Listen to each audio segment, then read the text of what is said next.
A lot of change, been through a lot of pain. Some things are not the same as they were a year ago, but all will be okay. I move on each and every day. The past is where it stays, way back a year ago. I've changed for the better this time. I thought I would never be fine. I strive just to say I'm alright, and for the first time in a long time I'm alright. I've seen a lot of change, been through a lot of pain. Some things are not the same as they were a year ago, but all will be okay. I move on each and every day. The past is where it stays, way back a year ago.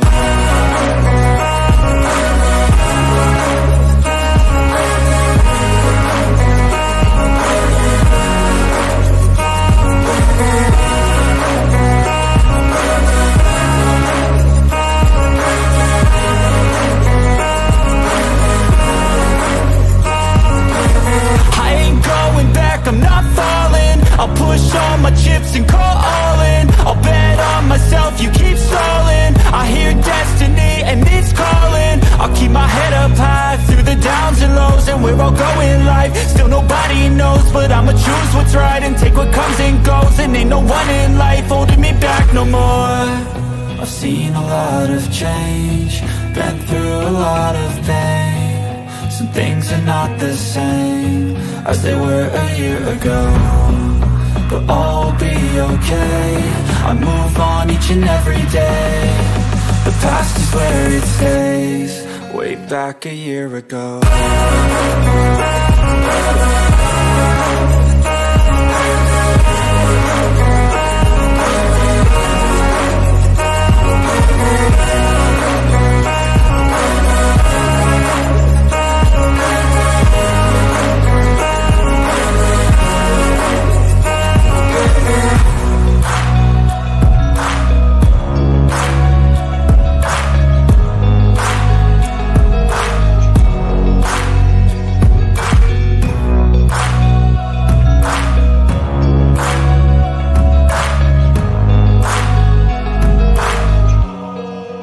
Back a year ago. Step 1, wake up early, gonna rise with the sun. Step 2, get some good, some food in you. Step 3, think real hard about what you wanna be. Step 4, everybody just do your thing. Wake up, today's gonna be a good day. Wake up, today's gonna be a good day. Wake up, today's gonna be a good day. Wake up, today's gonna be a good day. Wake up, today's gonna be a good day. Wake up, today's gonna be a good day. Wake up, today's gonna be a good day. Wake up, today's gonna be a good day. Yo, set your affirmations, aspirations. I got shit to do, the aftermath of preparation. Good food, good mood, blood in circulation. One step at a time, yeah, that's how you make it. Set a goal you control and the steps you take them. I try to pick one thought, have some concentration, and if I make a mistake, it's called education. I try to do this every day, call it replication. Wake up, today's gonna be a good day. Wake up, today's gonna be a good day. Wake up, today's gonna be a good day. Wake up, today's gonna be a good day. Wake up, today's gonna be a good day. Wake up, today's gonna be a good day. Wake up, today's gonna be a good day. Wake up, today's gonna be a good day. So life ain't easy, yo, I think there's a reason though. Ups and downs, just like every different season, yo. Sometimes I'm high, other times I'm barely breathing, though. I always gotta fight and hide from the demons, yo. Negative thoughts are poison, they rot. Head full of flies, so here come the clouds. They'll never stop unless I can swap all the bad for the good in my head when I'm lost. Yeah, so I'ma fake it till I make it. Positive thoughts are overtaken, I got patience. One day at a time is how you operate a cadence. A flow, you grow, you show yourself a foundation. Stay away from all the shit that causes temptation. I know that I like to do it cause it's sensation. I live my life in my head like a narration. Don't expect greatness, do my best, man, I'll take it. Wake up, today's gonna be a good day. Wake up, today's gonna be a good day. Wake up, today's gonna be a good day. Wake up, today's gonna be a good day. Wake up, today's gonna be a good day. Wake up, today's gonna be a good day. Wake up, today's gonna be a good day. Wake up, today's gonna be a good day. Wake up, really gon' rise with the sun. Step 2, get some good, some food in you. Step 3, think real hard about what you wanna be. Step 4, everybody just do your thing.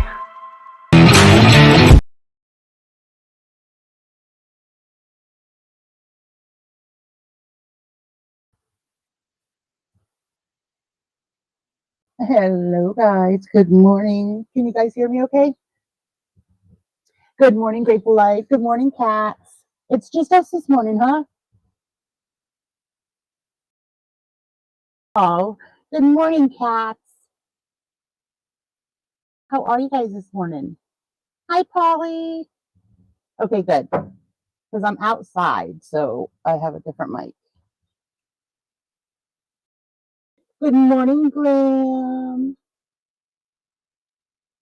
It is going to be a good day. It is beautiful here today. I'm doing well.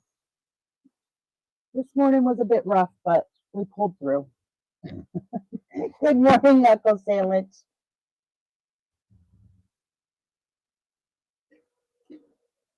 Guys, I couldn't decide whether to cover the Chad Doerman case or the Titan Submersible, so we're going to do both. I'm not doing Michelle today because her stream yesterday was like 4 hours or something like that, and I don't have the patience to sit through that today. Good morning, Lesnar. Oh, it's rainy and cold there. Good morning, Denise. We got hit. I think we got hit before the rest of you did because we had like rain and storms and stuff on like Thursday, a few days last week actually. So our weekend was beautiful, and then this week has been really nice. It was a little like not a little. It was like really overcast. I think like Monday and Tuesday, and thought for sure we were gonna get hit with rain, but we didn't.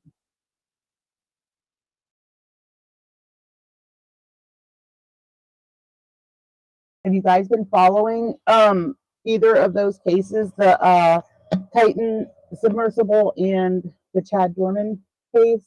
Good morning, PR. I have been glued to YouTube and the news channels about the submersible. Oh my goodness, is it really muggy too, Denise? Good morning, Bell Bell. Good morning, Irma. I'm on a different mic because I'm outside. Here, let me see if this will help. Does that help at all?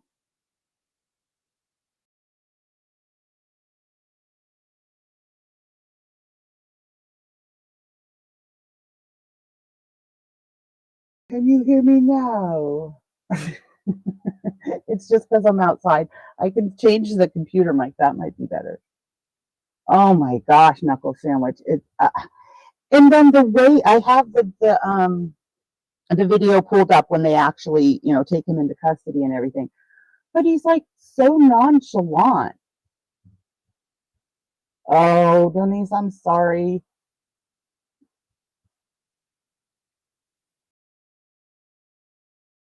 I know we're supposed to go to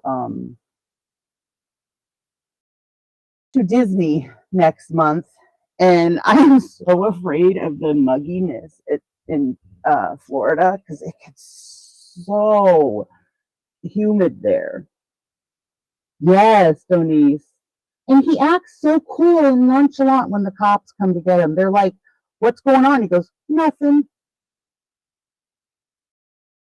I know, Polly, there's so many odds against them right now.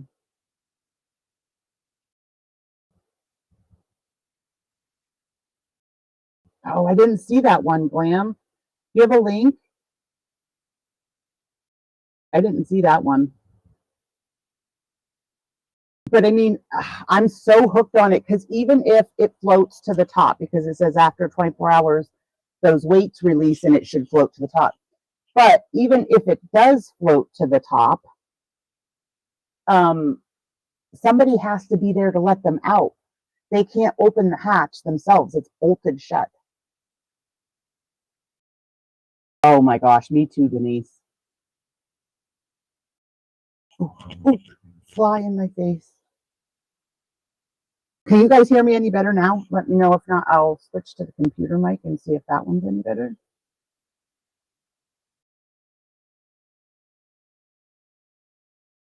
And then when he's standing in court for his bail hearing or whatever, he's bawling like crazy.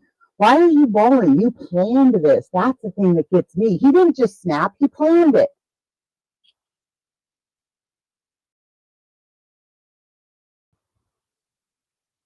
Okay, let me see if I can switch. Good morning, Sassy. Hold on, I'll see if I can switch to the computer. Like, okay, is this any better?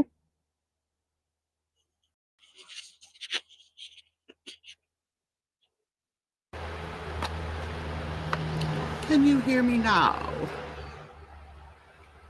Good morning, Brandy. I'm outside, Brandy, so we're working on my sound as usual.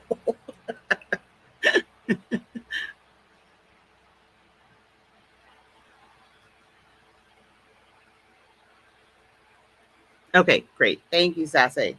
So I guess my computer mic was the better one.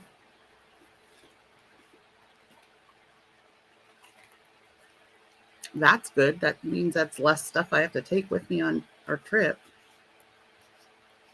So guys, I finally get to go see my babies. We leave Monday. I'm so excited. Good morning, AR. Right on time. Good morning, Lilith. Okay, I got it. Thank you. Oh, no, I don't got it. It says, get help with photos on your Mac.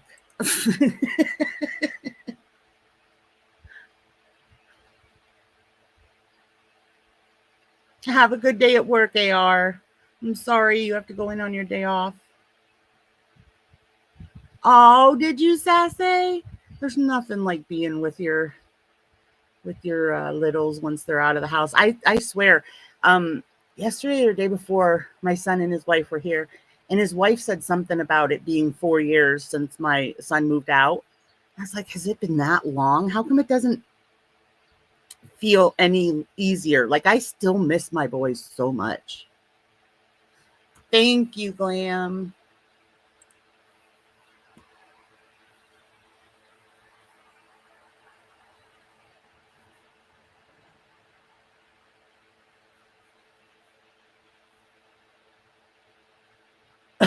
Oh, just the title, Man Who Confessed to Shooting and Killing His 3 Sons Was Angry Every Day.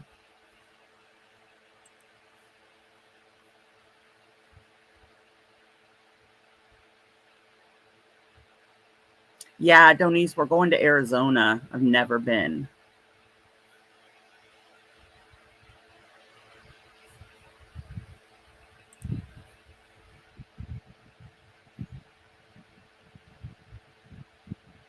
But I'm so excited. We have like almost 2 weeks. Well, we have 2 weeks total between driving and, visiting.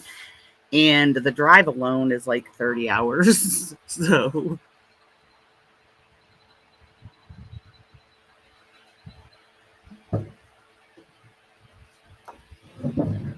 Hi, PRAR, all the R's.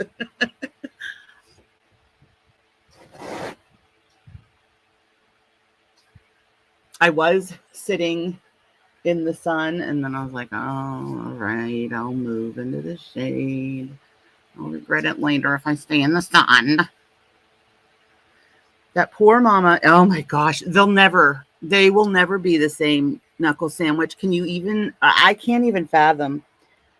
And then, like, the arrest video, you can hear the mom, screaming in the background. They're so little, and this is my life, my life. Oh God. And they said that the little girl that ran to the fire hall, she told the firefighters or whatever at the fire hall that her dad was shooting everybody.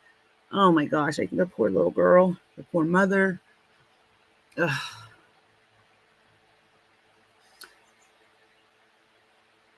I know, and they were right across from a fire station. Not that they're trained to deal with that or whatever, but thank God the girl got, thank God she was free. And it really sounded like the way that Chad was talking, it sounded like he had no intentions of harming her. He told the police, my stepdaughter went across the street to the fire hall. Like, I don't understand.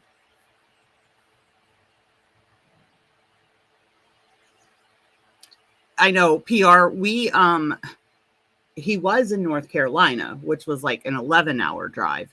So we're used to that. But by the time we get there, we're wiped out. Traveling is exhausting. So even with that 11 hours, we'd get there exhausted, and now 30 hours, I can't even. But thankfully, my mother-in-law is going to go with us, so I won't be driving by myself.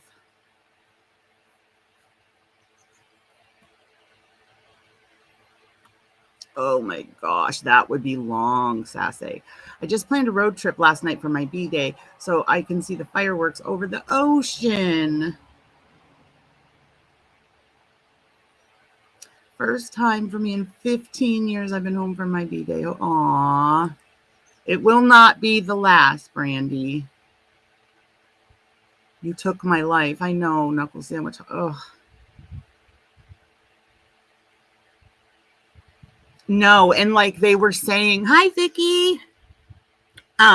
They were saying in like his bail hearing, the prosecutor was saying how this has affected so many lives. That the first responders that were on the scene and everything.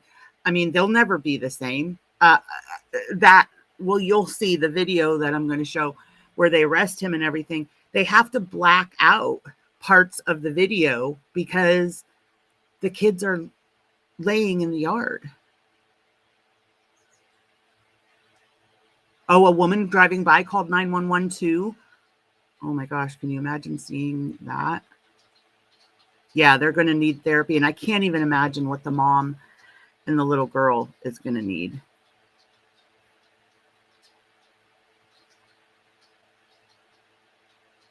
I know. We did it about 4 years ago when he was stationed in Texas. We made that drive. And it was rough.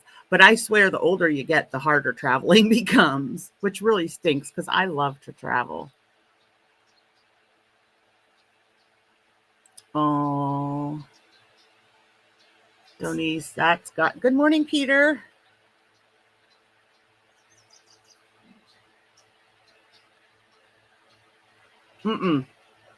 No, they did not grant him bail, Denise. The prosecutor asked for the highest bail he has ever asked for in any case, which was $20 million, and the judge granted it.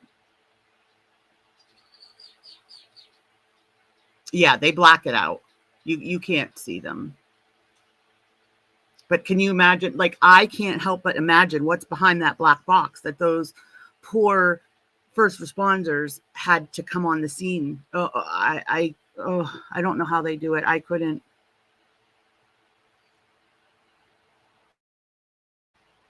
You switched to labor and delivery, Donice? How far, Polly? Driving? Hi, Blondie. Good morning. Well, I think that was like their point, Donice. I think they were trying to make it so high that there was absolutely no odds that he could make it. I've heard hospice care is so rewarding, Knuckle. I have a friend that has done it for years. Thank you, PR. I've got a friend that has done a hospice for years, and she absolutely loves it. I mean, you would think that it would be such a hard, career, but I think, the way she describes it, it's so peaceful. Had to either that or yeah, I can't imagine. I couldn't do what you guys have done. His parents haven't been able to talk to him. Wow. Good morning, Jarella. Sorry, I have no sympathy for this guy. Yes. See, Brandy, that's how my friend is. She absolutely loves it. There's something like so intimate about sharing that with a family and bringing peace to the family. And she's so good at it. I could never.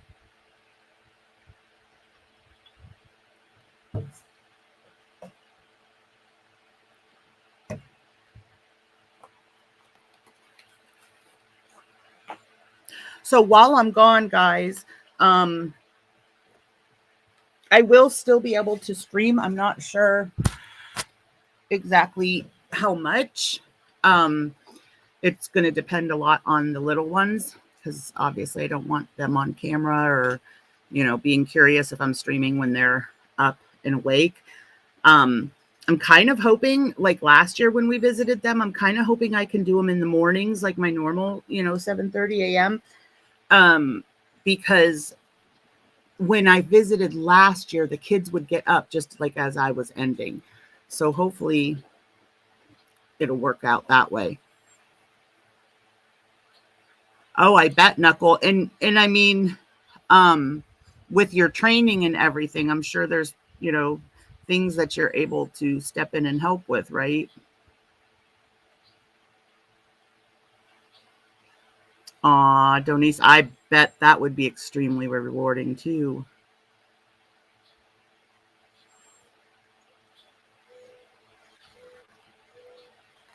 Well, that's wonderful that you guys do that because even though you got, burnt out with it or whatever, you have knowledge that can help that others don't have,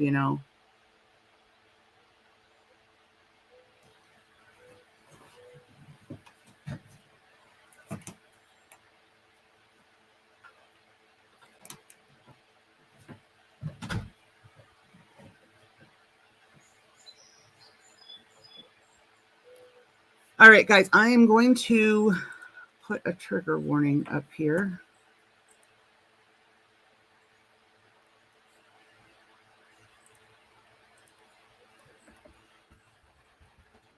Two up, actually. And then we'll watch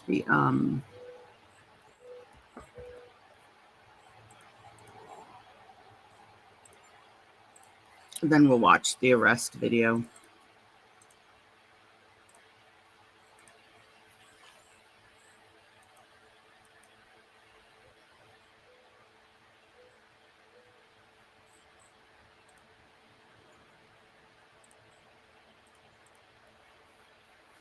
All right.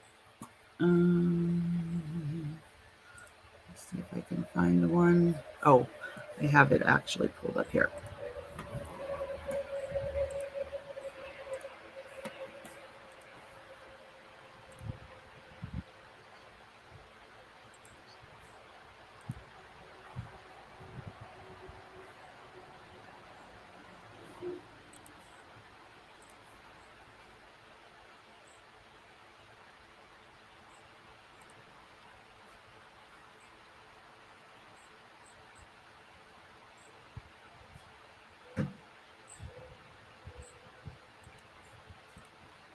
Maybe.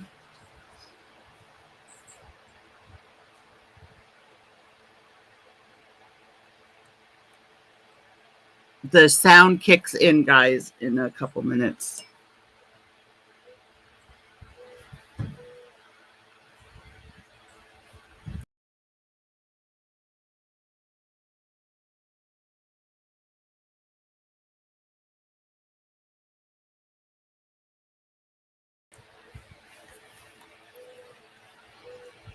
Good morning, Austin. Good morning, Dax.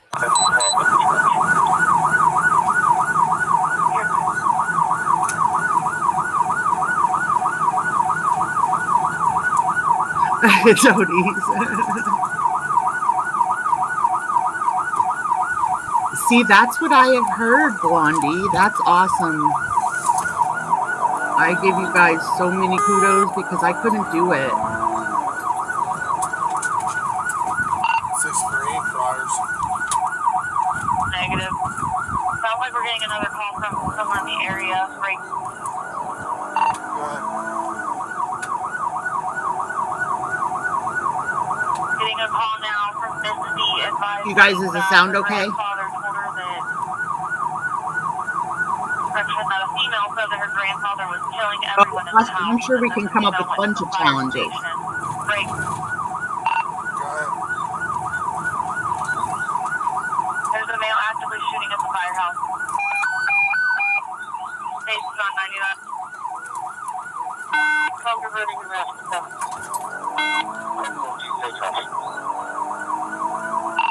6-3, how many houses down from the fire?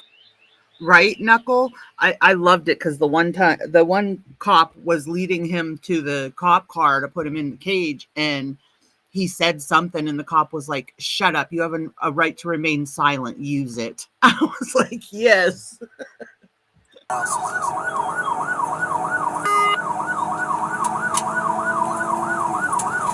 You're clear.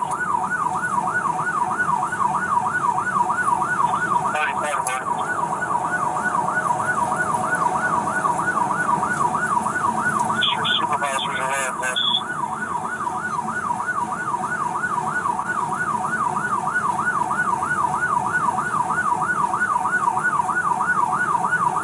Also, you copy. 6313 PA. Exactly, PR. Same. About 5-6 out.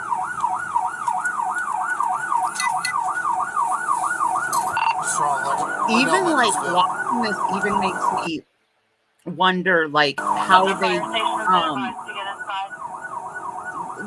what the cops are feeling when they're getting these radio messages, you know, like that cop right there having to drive there, and he was like 10 minutes away or something. Can you imagine what's going through his head in that 10 minutes?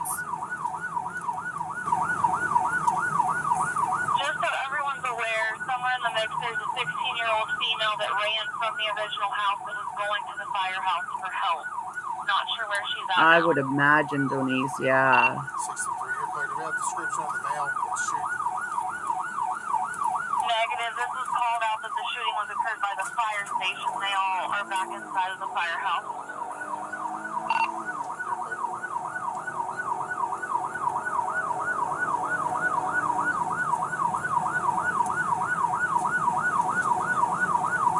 Right, Glassner?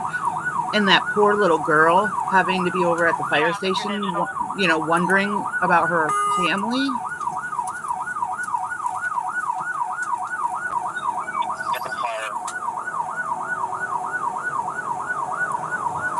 Video is still digital, but the fire department is who told us that shots were fired.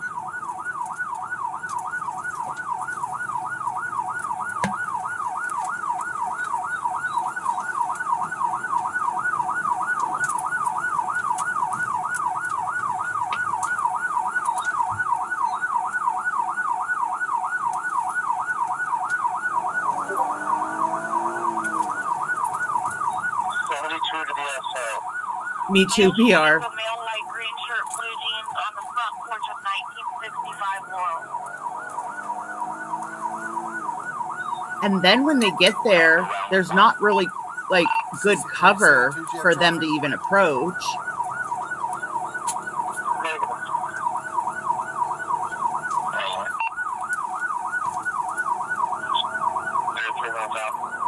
Three children have been shot, not breathing.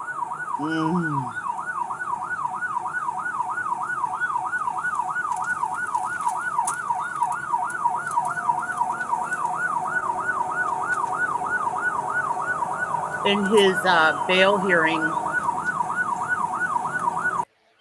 his bail hearing, you know, the prosecutor talks about how, you know, the cops that were on the scene, you know, in EMS, like even though these children were shot, they still had to like provide CPR for them and stuff. And can you imagine living with that?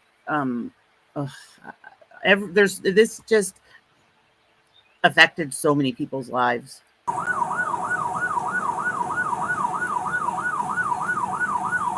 call sounds like the shooter's the father of the children.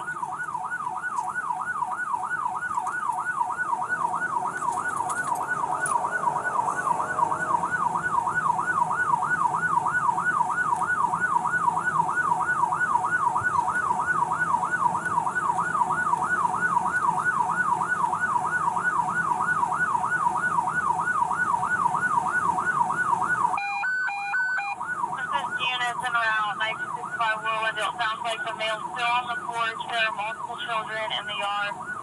Non-breathers. 29, you're clear. Mile and a half out. Right, exactly, Denise. I can't even imagine. Even the 911 like dispatch having to give those, you know, directions and stuff. Ugh. 6-3 information 9 self for 29. It's past. Absolutely, Dax. Good morning, Hannibal. We're getting ready to be 37 here in a second. Just give us 99.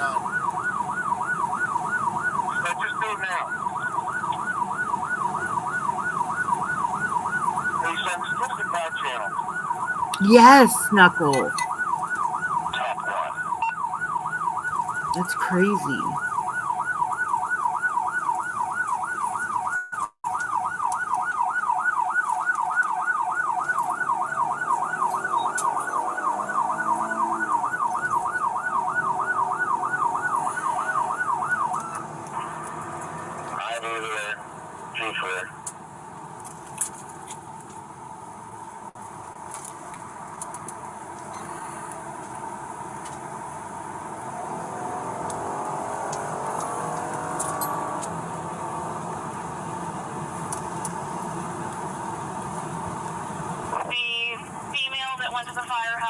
You intelligent. No. Shot the entire family. Peter, he's an idiot. You're quick.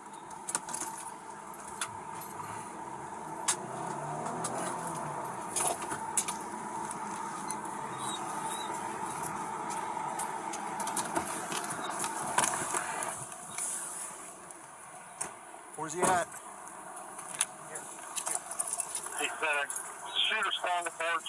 Get him right here. Right here. You got him on the porch. We've asked, that's the last place we've been told. You show me your hands now! Either up to like. Walk towards us! Stand up now! Oh. Walk towards us! Stand up with your hands up! Like there's no cover. Stand up now! I'll tell you what, it really makes you appreciate law enforcement watching these things. I know, but we can't. When he's first aid and he's not complying, you know he's a shooter, shoot him. We gotta find cover first. We ain't no good if we ain't safe ourselves. I know, Knuckles. Even the good morning, Lisa. Even the camper. Hey, no. We need to come from this side where we can see them. Don't take cover behind her.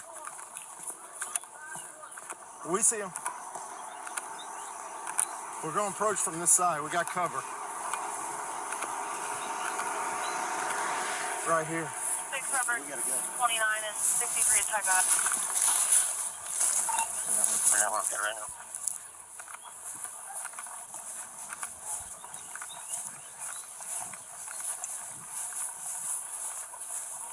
Show us your fucking hands now!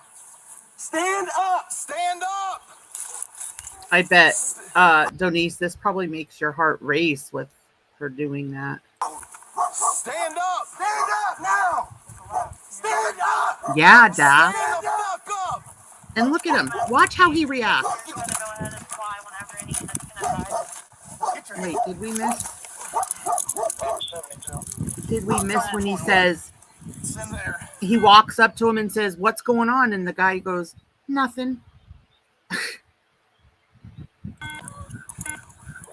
confirmed that there's people that need first aid, and that's the shooter who's not complying. They need to take care of the I got it. victims. They have to shoot him and shoot him.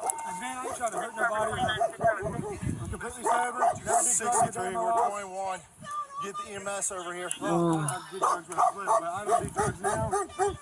I'm sober. I'm not trying to. Guys, it gets really bad, like Liz, hearing the mom in the background and stuff. If you need to exit for your own mental health, I totally understand. Take care of your own mental health first, because this is a lot. 63. Get your butt inside. Gatlin, get your butt inside. We on primary? Now. 29, we got 3 cases now. Well, I hate to say it. Gatlin. 63, we're 21. I hate to say it, PR, but I wondered about that because the mom got shot in the hand. That was all. And then it was like he knew he wanted to take out those 3 boys. I don't know why. And even you would just, if he was going to go after either his stepchild or his real children, you would think that it would be the stepchild, right? But it sounds like he let her go over to the fire department. Like he let her get out. Have EMS respond over here. You're clear, they're being That's advised. fine, Denise. You do what you have to do, hon. Robert 34, just start a mass custody response. 63, do you want them to respond to the Laurel Lindale address? Where exactly do you need them? We're right in the front yard. Yeah. But he also said he just snapped. You didn't just snap if you had it planned. That's not just snapping. What are you doing, man? Hey, are you copying all this? Can I roll over? I ain't gonna hurt you. I ain't gonna hurt nobody. You got anything on you? No, I ain't got nothing, man. Phone, that's it. See, look how he acts all nonchalant, like nothing happened. Just make sure that dog don't come out. I don't think he'll bite you. Just don't reach for him and try to grab him. Yes, And that's execution style. What's going on, man? His 3 boys, 3, 4, and 7. I ain't running away. You can do whatever you want with him.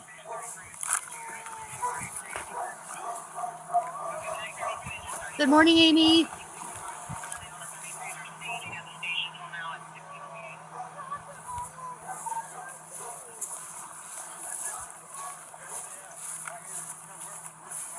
Here. You the only one else inside the house? What? You the only one else inside the house? Yeah. Sit down right here. My daughter, she ran over to the fire department. Sit down. It's my stepdaughter. Put him in the cage.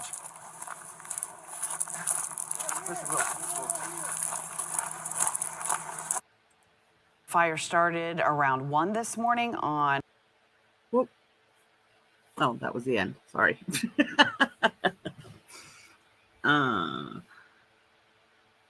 Let me pull up the next. So the next one is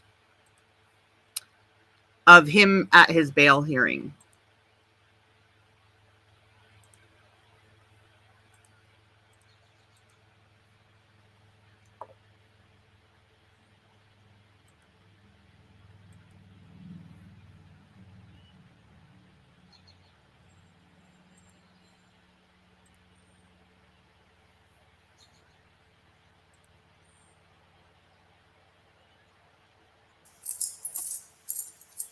This matter is before the court today for purposes of bond hearing. Mr. Kelm, you were here on behalf of Mr. Doerman, Mr. DeCalvi, Mr. Gass on behalf of the state of Ohio. Mr. Calm Esteban, go ahead, sir. Esteban, Your Honor, he is 32 Good morning, years AL. old. Good morning, He Cinema. lives in Richmond, married, is employed. He indicates that his relatives, Gloria Doerman, Todd Frost, and Teeth Doerman, may act as co-signers for him. At this time, Your Honor, we would submit to the court that a bond of $75,000 worth of ordinance conditions. Oh, okay. Thanks, Peter. Thank you. Mr. DeCalvi. Judge Mark DeCalvi, Claremont County Prosecutor on behalf of the state. At this point, I'm going to let Mr. Gast handle the bond on our behalf. Thank you. Morning, Judge. Good morning. Judge, we've got law enforcement with us here today. Our office has been involved. Lots of people in our office have been involved with law enforcement throughout yesterday, afternoon, evening, all the way through this morning. And the facts I have for you at this point are as follows. The trauma that this man has inflicted on his family, the community, law enforcement, first responders, and all of the rest of us who have any idea what's going on here is unspeakable.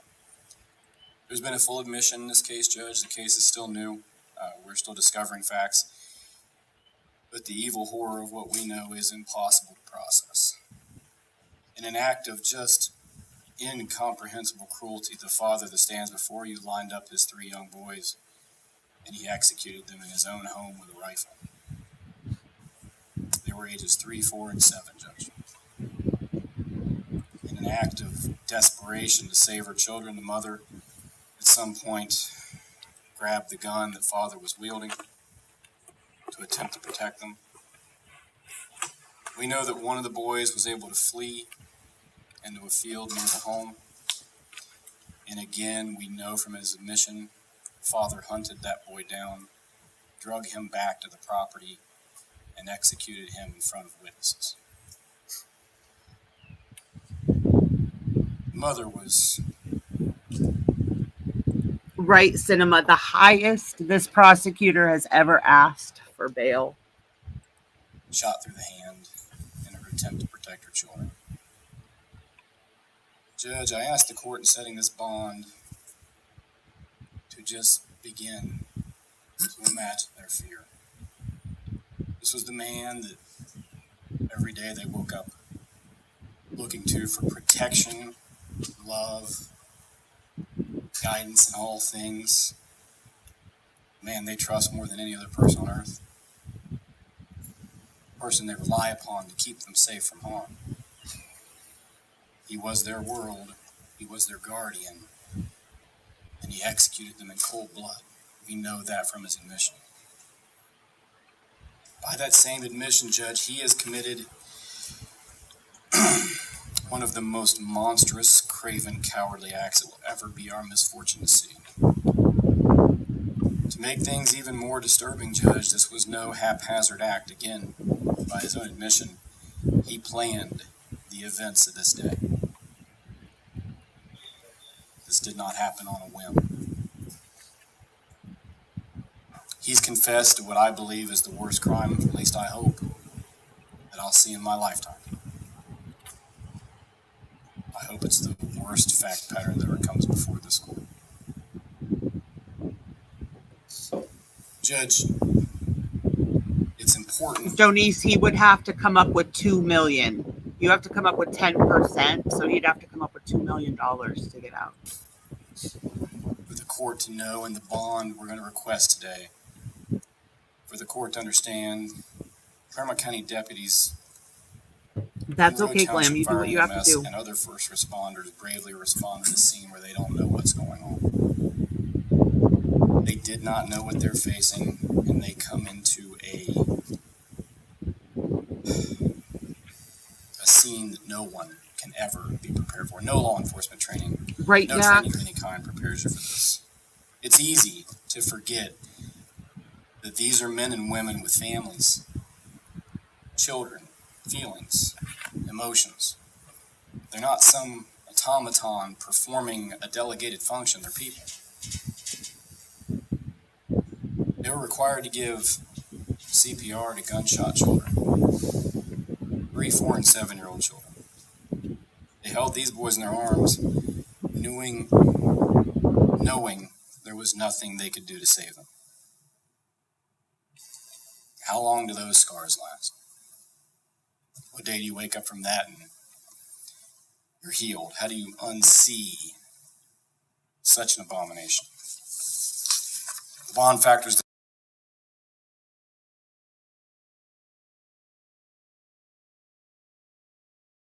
this court needs to consider today are set forth in Criminal Rule 46, nature and circumstances of the crime charged, and specifically whether the defendant used or had access to a weapon, including the seriousness of the offense. It's the most serious offense that we have on the books, Judge. This is it.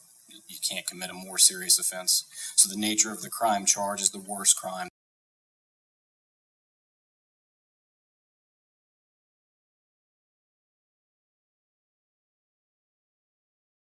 that can be charged. Did he have access to a weapon? Yes, obviously he did. The weight of the evidence against the defendant at this point, Judge, we stand here with a full admission of the defendant. That also goes to the confirmation of the defendant's identity, and witnesses on scene did see at least part of what happened.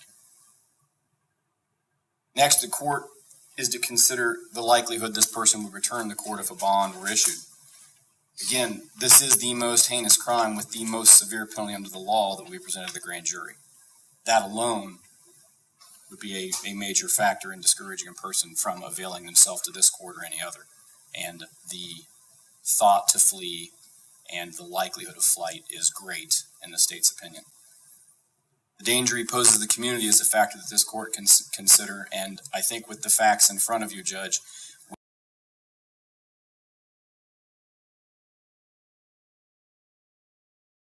we can't name a person that poses a greater threat to the community. As his prior record goes, Judge, it is fairly minimal. He was charged with a domestic violence in 2010. He is not, to my knowledge, on probation or community control. Judge, the facts of this case are hopefully like no other we will ever see. Sorry. It's windy out here, so I muted because I didn't want you guys to have to listen to the wind. It is a death penalty state. It's Ohio.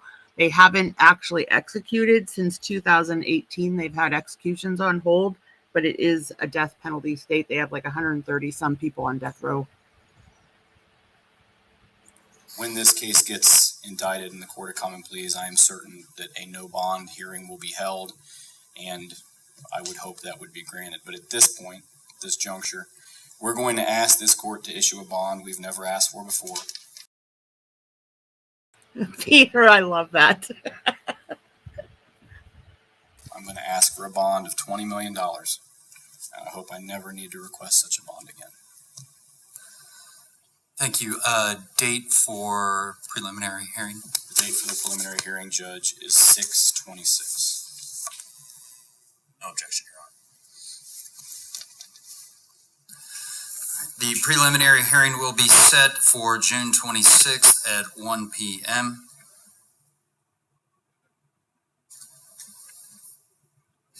At this point in time, bond's going to be set in the amount of $20 million cash or surety. Anything else at this time, Mr. Gast? No, Judge. Mr. Kelm? Mr. Kelm, anything further? Nothing at this time. All right, thank you.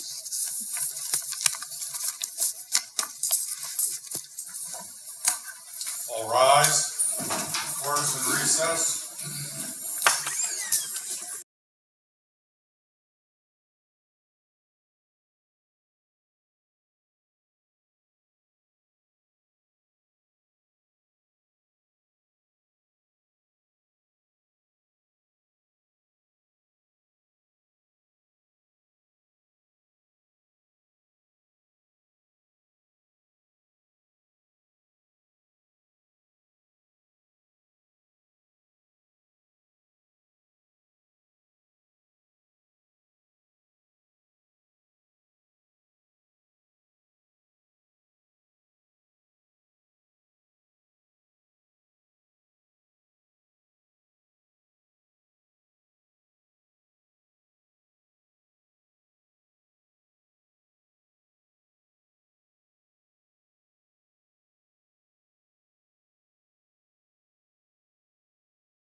Glam. I can't believe I was muted for all that. You guys want me to read it again?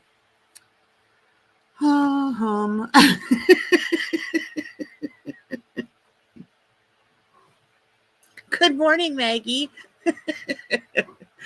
It's not just you. It's me.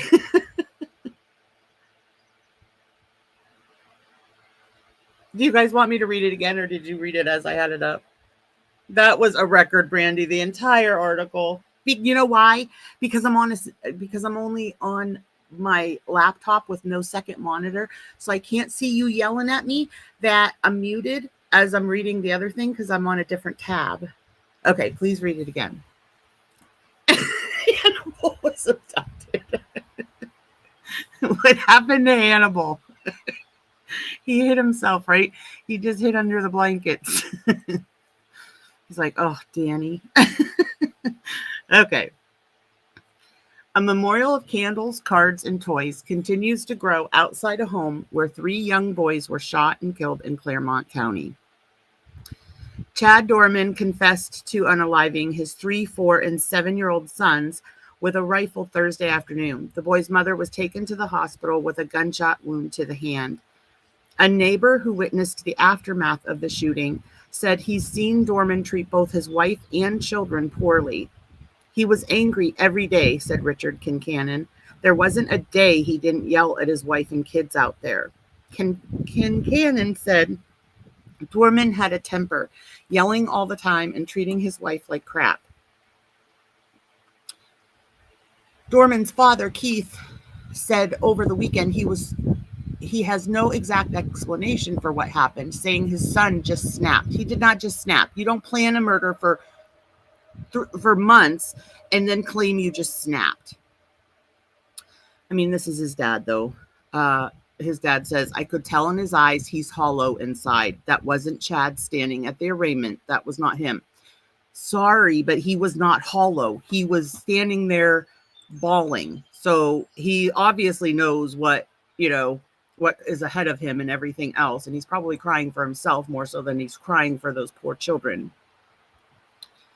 Court documents said Doerman confessed to planning and carrying out the deaths of the victims involved for several months. Prosecutors said all 3 of the children were shot execution style. They were all pronounced unalive at the scene after the Claremont County Sheriff's Office said all life-saving measures were unsuccessful.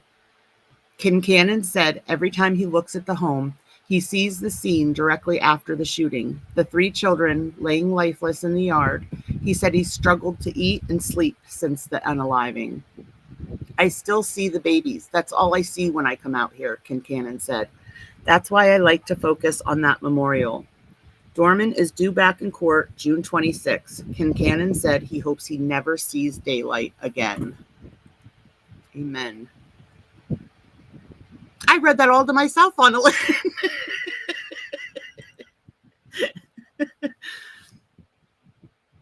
Oh, her sister set up a GoFundMe for funerals.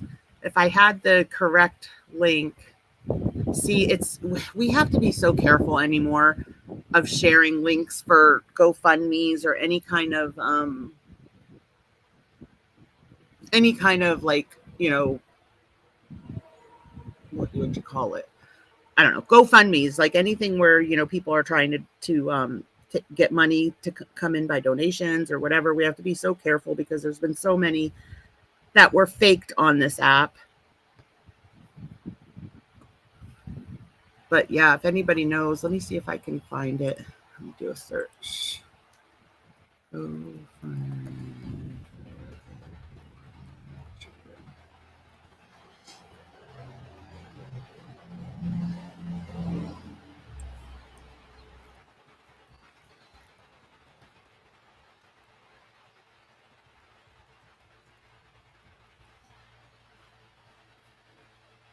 $160K has been raised. Family raise.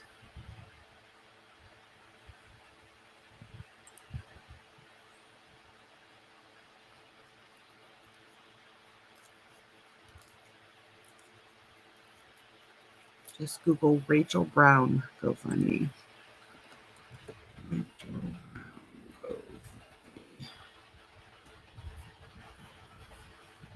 This was going to be hard too. Okay. Help my sister bury her children. Oh my gosh, you guys, look, they've gotten 232,000. Look at those babies. My sister lost her 3 amazing babies yesterday. Nothing will make this better. It will never be okay. But please, if you can find it in your heart to help relieve the financial burden of this tragedy, please donate. No one should have to go through this. Absolutely no one should have to go through it. All right, I am going to put the link for this if anybody feels a need to donate to this family. Okay, there is the GoFundMe. Good morning, Annie. Yes, Annalyn. Chad Doerman is the name of the guy that... Same, Annalyn. Same. I don't know. I don't know if I hope somebody takes him out or if I hope he has to sit there miserable for his entire life.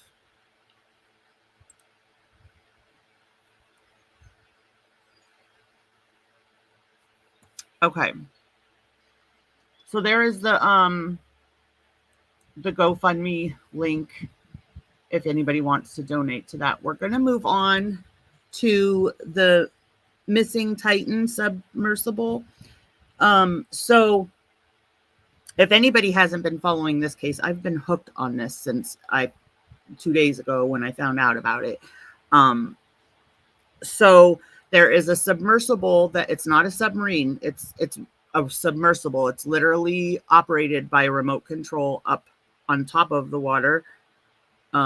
Is it on top of the water they have the remote or down below? I don't know. Either way, it's remote operated. And it can only send pings or texts back to the mothership, the main ship that's up top on the water. If that mothership is directly over it. And it's supposed to ping back to the mothership every 15 minutes. So an hour and 45 minutes down, I guess it takes like 4 hours just to get down to the Titanic. An hour and 45 minutes in, they lost all contact with the submersible. So there is a pilot and is it 3 or 4 others? We'll read. So now they are trying, after 24 hours, it will release the floats and the submersible should float to the top. But even once it gets to the top, if it floats to the top, if somebody is not there waiting to let them out, they can't get out themselves. The hatch to it,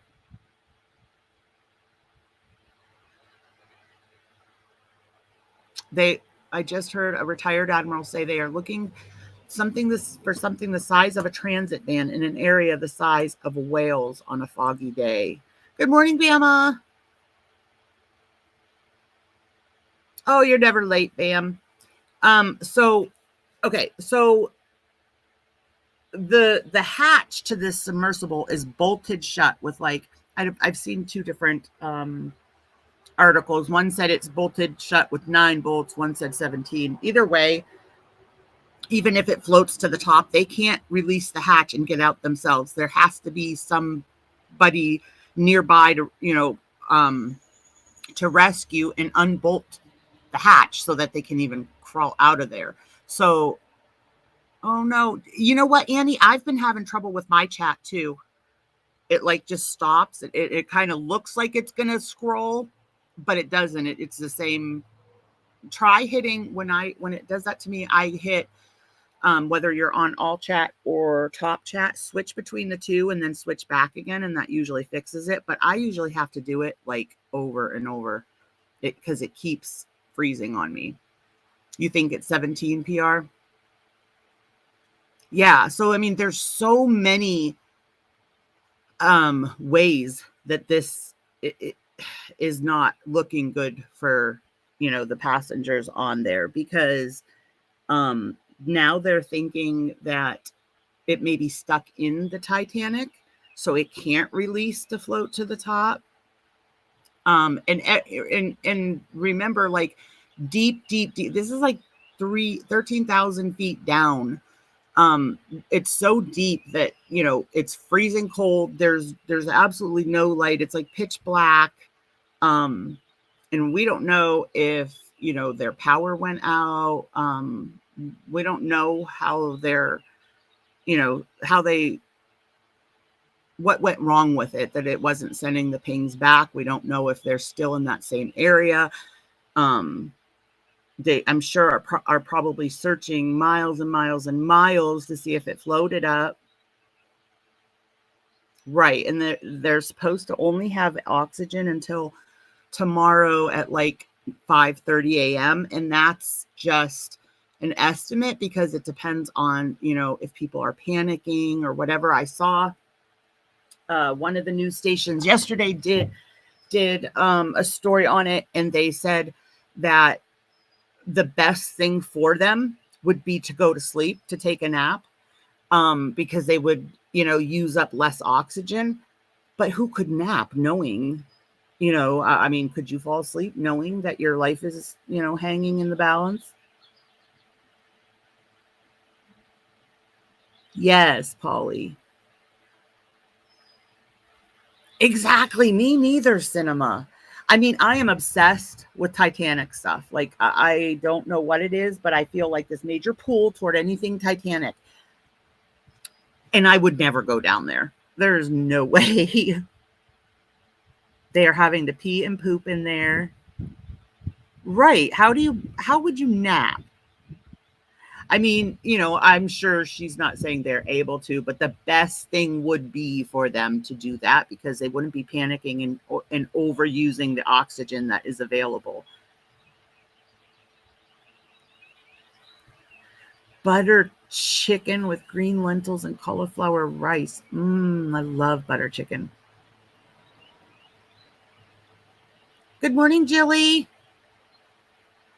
They all had to sit Indian style too, right? I could never. Even if they took the tour and came back, at the time that they were supposed to, that it was like an 8 to 10 hour tour.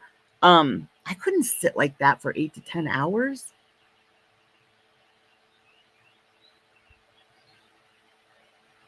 I thought it was 4, like a total of 8. Jilly, but either way, yeah, that's not happening. You're not sticking me in there. Hi, Vinegar Tits. Good morning. Glad you made it. Okay, let's see what we're gonna do first on this one. Okay, so first I'll read.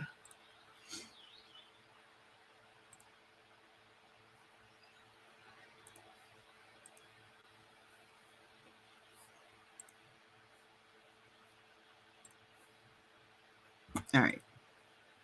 Missing Titanic submarine, live updates, noises detected in search. Company faced safety questions.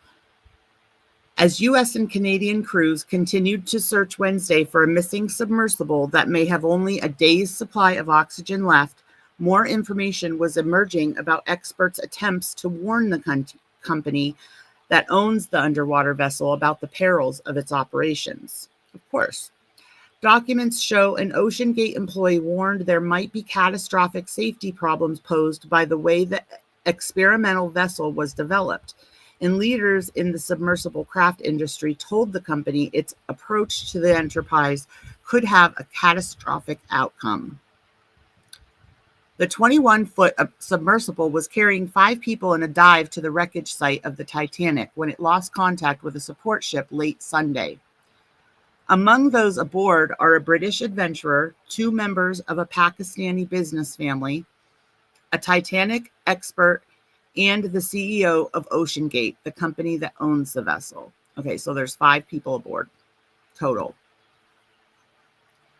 OceanGate employee warned company passengers may be in danger. David Lockridge, OceanGate's director of marine operations, wrote an engineering report in 2018 that said the craft under development needed more testing and that passengers might be endangered when it reached extreme depths, according to a lawsuit filed that year in U.S. District Court in Seattle. OceanGate sued Lockridge that year, accusing him of breaching a non-disclosure agreement, and he filed a counterclaim alleging that he was wrongfully fired for raising questions about testing and safety. The case settled on undisclosed terms several months after it was filed. Lockridge's concerns primarily focused on the company's decision to rely on sensitive acoustic monitoring, cracking or popping sounds made by the hull under pressure to detect flaws rather than a scan of the hull. Lockridge said the company told him no equipment existed that could perform such a test on the 5-inch thick carbon fiber hull. A Canadian aircraft heard underwater noises in the search area, the U.S. Coast Guard announced on Twitter early Wednesday. The noises prompted remotely operated vehicle operations to search for the origin of the noises. Those ROV searches have yielded negative results but continue. Additionally, the data from the P-3 aircraft has been shared with our U.S. Navy experts for further analysis, which will be considered in future search plans. We don't have much of a future to search. It's like really getting down to the wire. On CBS this morning, early Wednesday, U.S. Coast Guard 1st District Commander Rear Admiral John Mager said there is a lot of metal and different objects in the water around the site. We don't know the source of that noise, but we've shared that information with Navy experts to classify it. You guys, all of this stuff takes so long, though. 3 vessels arrived on the scene Wednesday morning, the U.S. Coast Guard said on Twitter. The John Cabot has side-scanning sonar capabilities and is conducting search patterns alongside the Scandi Vinland and the Atlantic Merlin. Side-scan sonar is used to detect and image objects on the seafloor, according to the National Oceanic and Atmospheric Administration. Hang on, let me check on y'all. Yes, an Xbox controller. Yeah, the controller that they control it with is like just a cheapo game controller.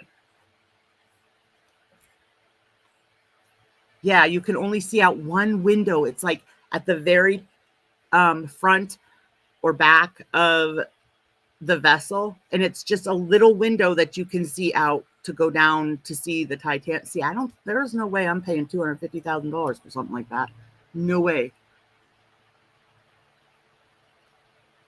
They won't. That's my fear, Jilly, is they won't.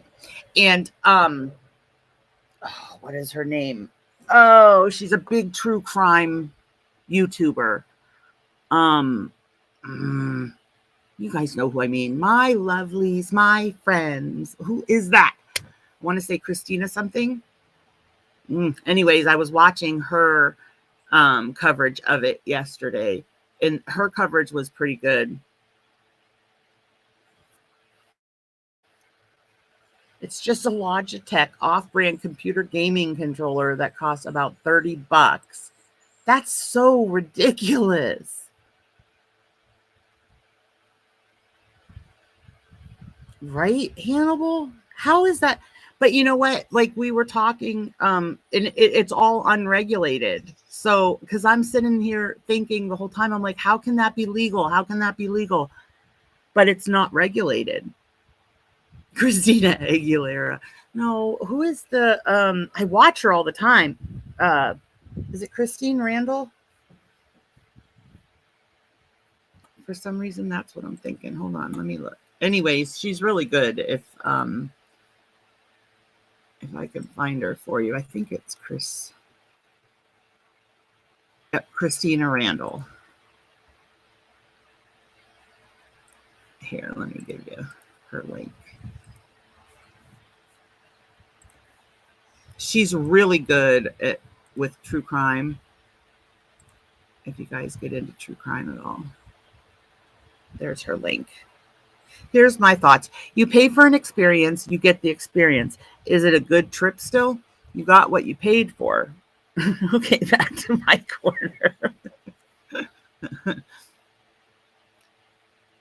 They've been in it since Sunday, Clam. They're supposed to be, they're saying that the oxygen will run out about 5:30 a.m. tomorrow.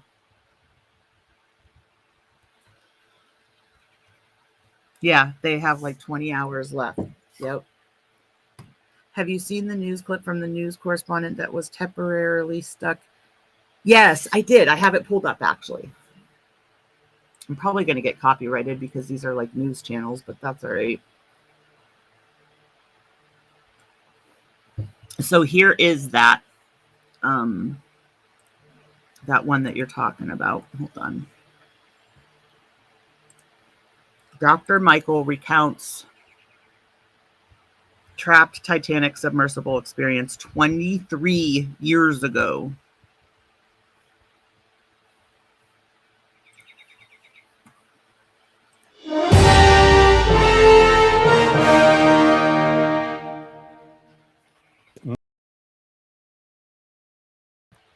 I know that man has been, he's been on a lot of the news channels too since this has been happening.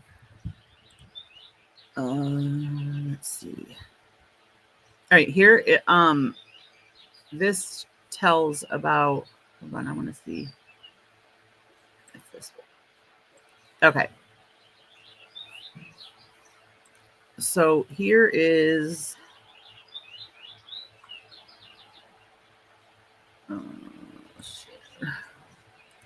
this is where it tells like about how it's operated, the remote control and stuff.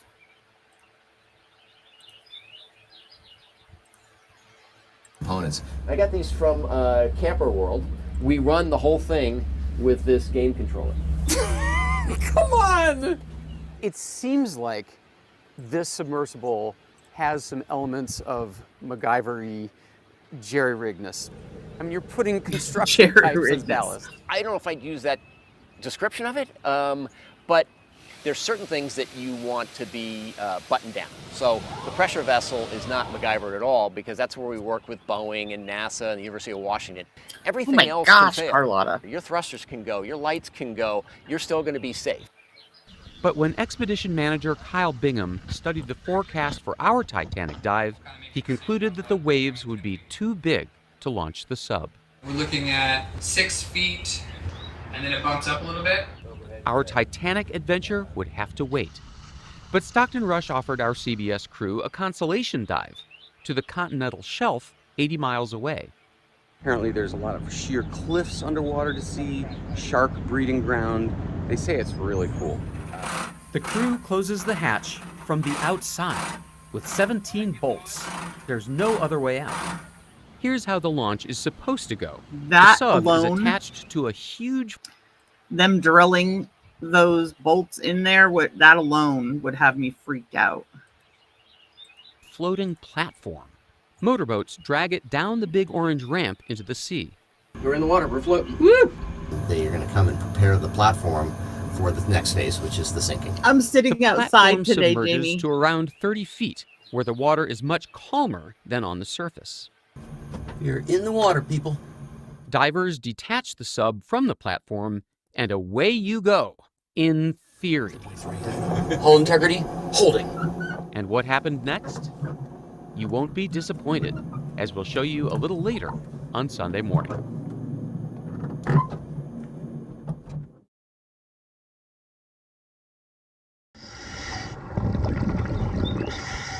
Our dive in the Ocean Gate submersible had made it down only 37 feet when this happened.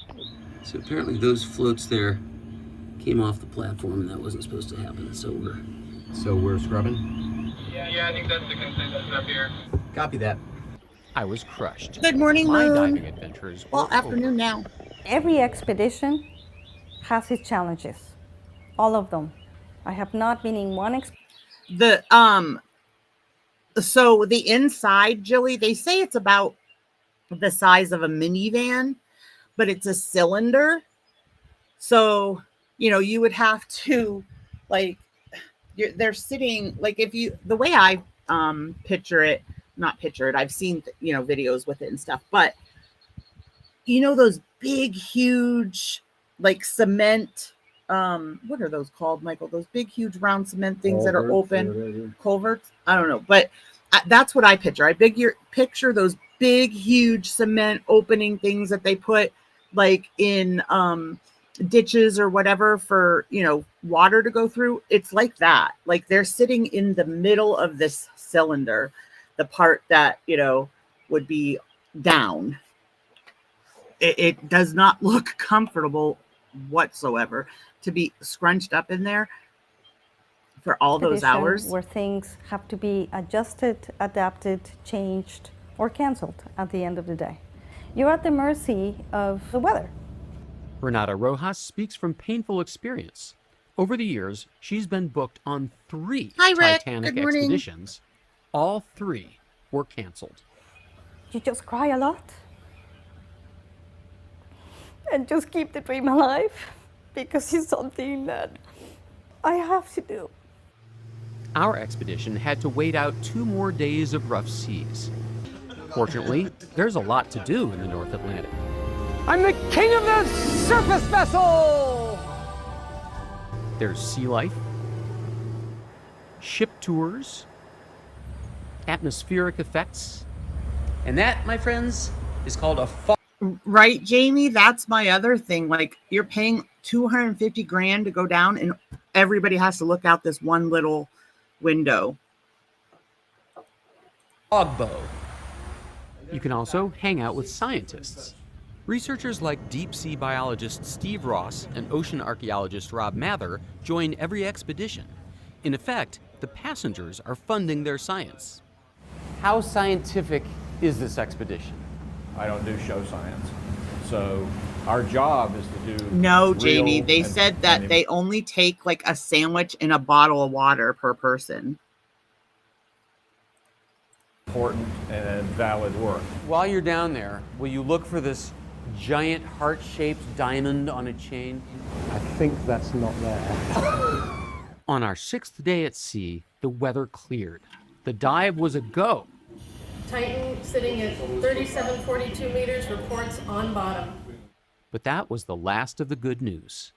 And I said, do you know where we are? 100 meters to the bow, then 470 to the bow. If you are lost, so are we. There's no GPS underwater. So the surface ship is supposed to guide the sub to the shipwreck by sending text messages. Turn 30 degrees right? Probably, 30 degrees. But on this dive, communications somehow broke down. The sub never found the wreck. We were lost. We were lost for 2.5 hours. Rush says he'll offer those passengers a free do-over next year. And that's just one cost of doing this business. Are you making money on this operation? No. So, not yet. People might say, hey, that's a lot of money, $250,000. But we went through over $1 million of gas. It was our last day at sea. There was one last chance to reach the Titanic. And this time, good weather and good fortune were aligned. Slow down, it's just in front of us. Just we are in front of the anchor. Oh my gosh, here's the bow, guys. You guys see it? Look at that though, how it just kind of emerges out. Yeah. That is it.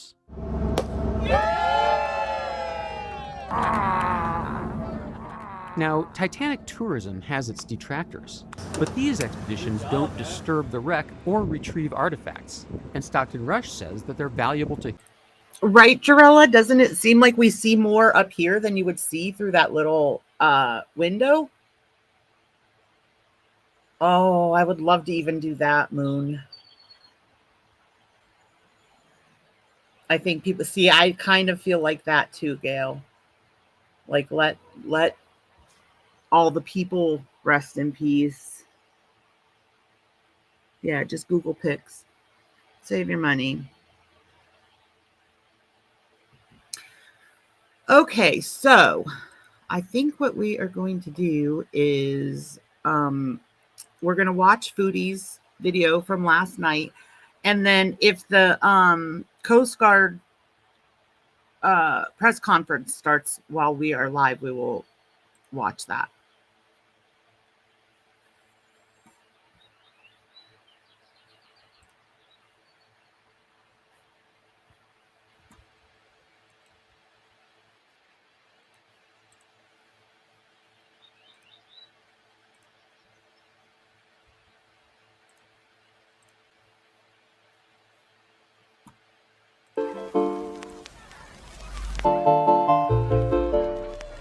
Hello, Foodie Beauties.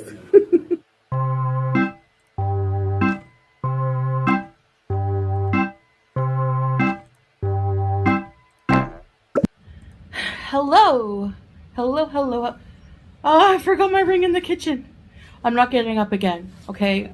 Like, I might not be going to the gym right now, but like getting up and down 4 times, like I forgot the glass, then I forgot the Pepsi, then I forgot whatever else, you know? Like, no, I'm just no. Hi.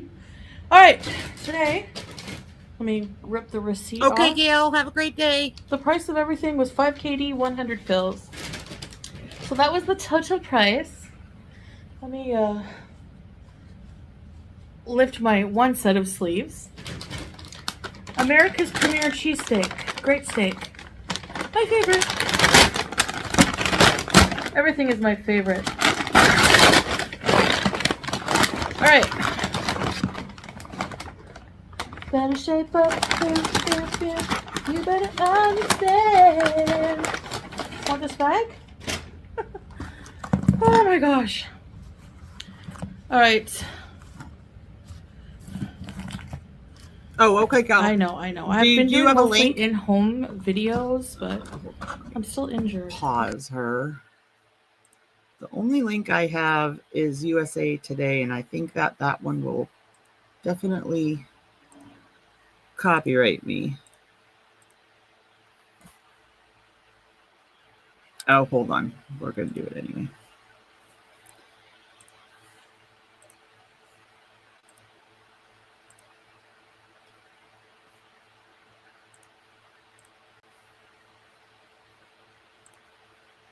Board as a critical member of our team.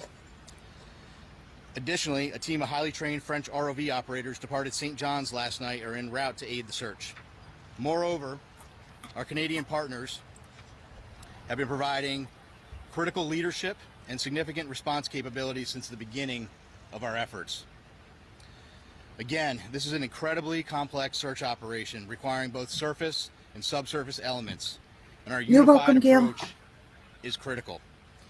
The location of the search, 900 miles east of Cape Cod and 400 miles southeast of St. John's, makes it exceptionally difficult to mobilize large amounts of equipment quickly.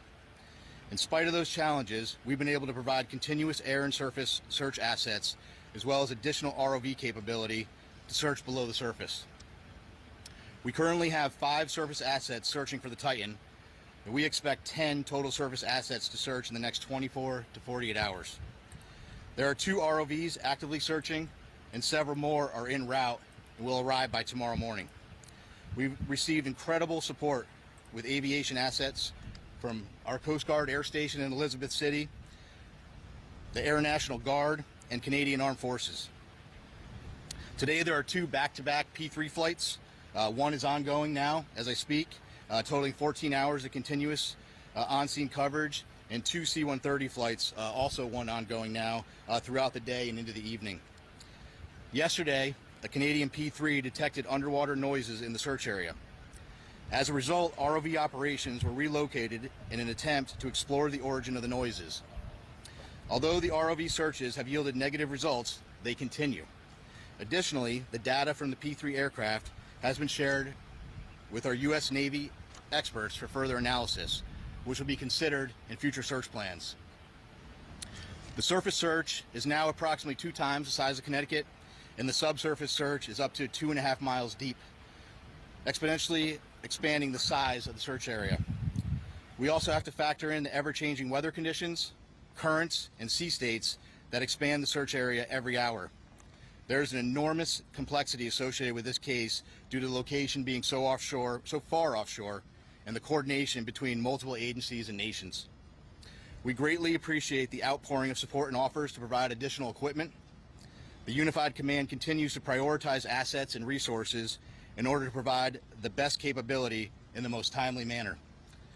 This includes weighing multiple factors to identify the most effective resources available to the response operation, with careful consideration to timeliness of equipment arriving on scene, usefulness and ability to deliver assets to the search area. Over the past 48 hours, we have, through incredible unity of effort, mobilized and implemented a tremendous amount of expertise and response capability. In addition to the ships and aircraft previously mentioned, we've dispatched 2 subject matter experts from U.S. Navy NAVSEA Subsalv, who will serve as search coordinators on scene for underwater search operations. So I've been stressing unity of effort a lot in this statement, and that's because it is absolutely critical to this complex operation. Again, our thoughts and prayers are with the crew of the Titan and their loved ones. We will continue to work as hard and as quickly as possible in an effort to locate them. I will take a few questions, but before I do that, I do want I'm going to have each of the members of the team Hi, Tanya. just introduce themselves, and then I'll go ahead and take some questions. Okay. Good afternoon. I'm Paul Hankins. I'm the Director for Salvage Operations with the U.S. Navy's Supervisor of Salvage. Hello, I'm Carl Hartsfield from the Woods Hole Oceanographic Institute. Good afternoon. I'm Lieutenant Commander Rich Cantharia. I'm an exchange officer currently serving on the staff of Commander Submarines Atlantic at Norfolk, Virginia. Good afternoon, Lieutenant Commander Christy Butler, working closely with Captain Frederick from RCC Boston, Search and Rescue Mission Coordinator. Thank you. Thanks, Christy.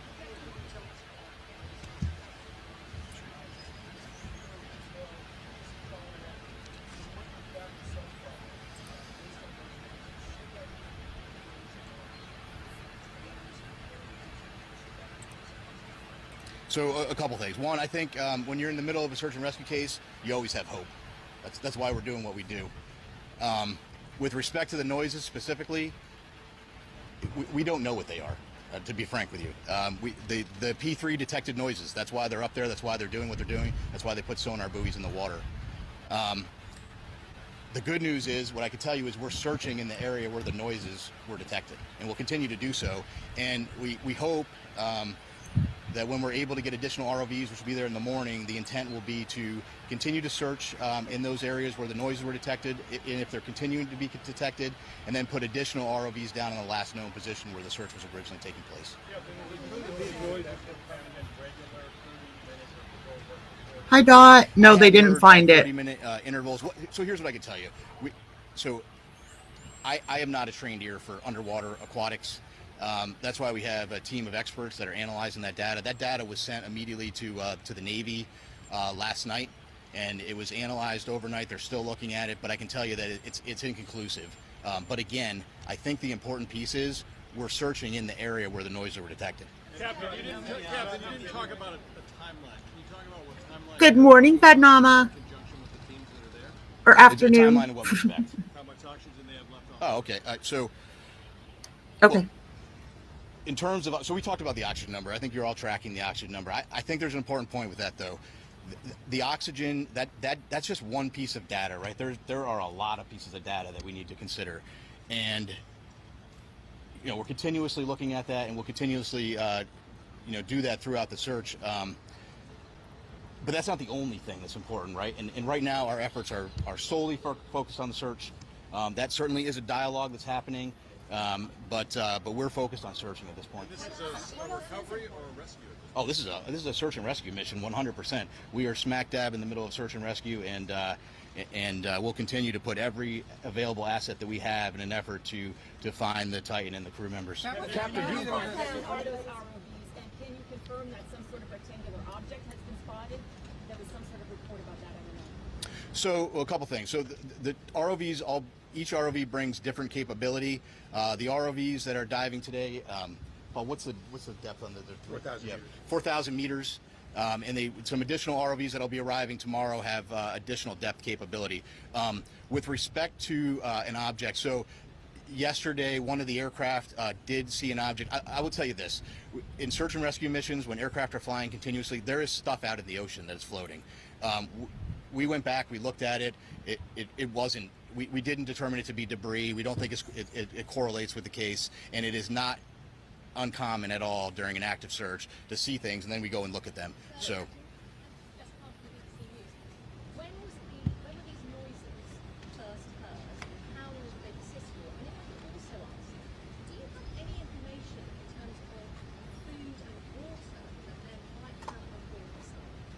Yeah, so so several P3 flights have heard noises as yesterday, and we put assets there. We relocated assets immediately. With respect to food and water, it's my understanding there are some limited rations. I can't tell you exactly how much they have aboard, but they do have some limited rations aboard the vessel. Speaking to the families, how much hope can you give them after hearing those noises? Listen, I think you need to be careful. We need to have hope, right? But I can't tell you what the noises are. But what I can tell you is, and I think this is the most important point, we're searching where the noises are, and that's all we can do at this point. Captain, there's right now about the status of the submersible and are the noises continuing now and they're stopping? So I just wanted to, so it was my understanding that the P3 had heard some noises today as well. But so I do want to take just an opportunity to invite Carl to the podium just to talk a little bit about.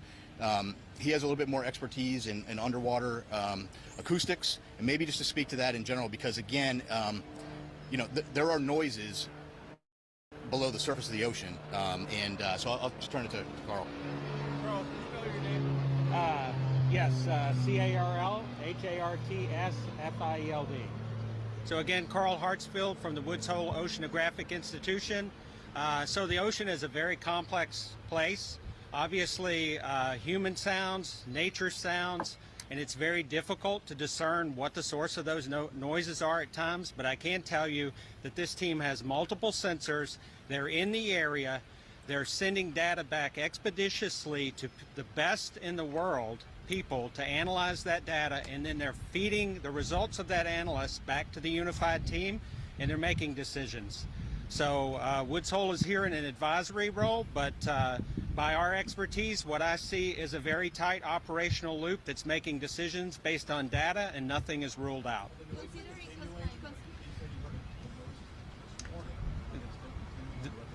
There have been multiple reports of noises, and every one of those noises is being analyzed, tracked, looked for patterns, and reported upon. Can you describe what the noise? Can you describe what the noise sounds like that they're hearing? Well, you know, the noises, again, very complex in the ocean. You have to be an acoustic analysis, and you have to have context. They're trying to put all the pieces together. The noises have been described as banging noises. But again, they have to put the whole picture together in context, and they have to eliminate potential man-made sources other than the Titan. Is it possible that a ship in the ocean, or even some mammals out there could mimic that kind of sound? So I can tell you from my experience with acoustics that there are sounds by biologics that sound man-made to the untrained ear, but I can assure you that the people listening to these tapes are trained.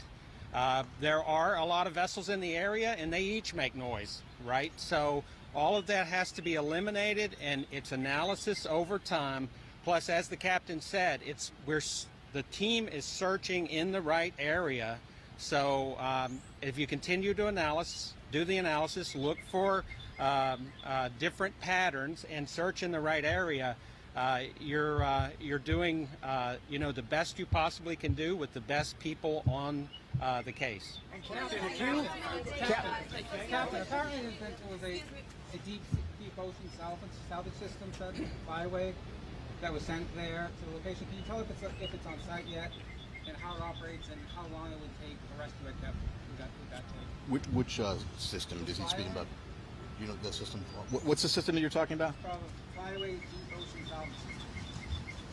That's just a hydraulic. Yeah. A crane. Yeah. So that's what I thought. So that's a piece of equipment. It's a crane piece of equipment.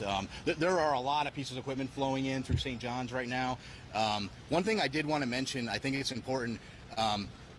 Some of the ROV capability that's arriving soon is really great, incredible capability. One thing I want to point out is that French team that's coming in to serve aboard with their equipment aboard a French ship.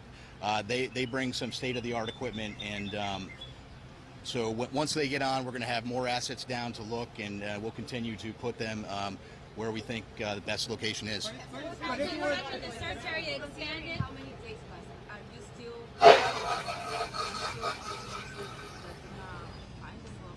So, how many days? You just how many days, or so?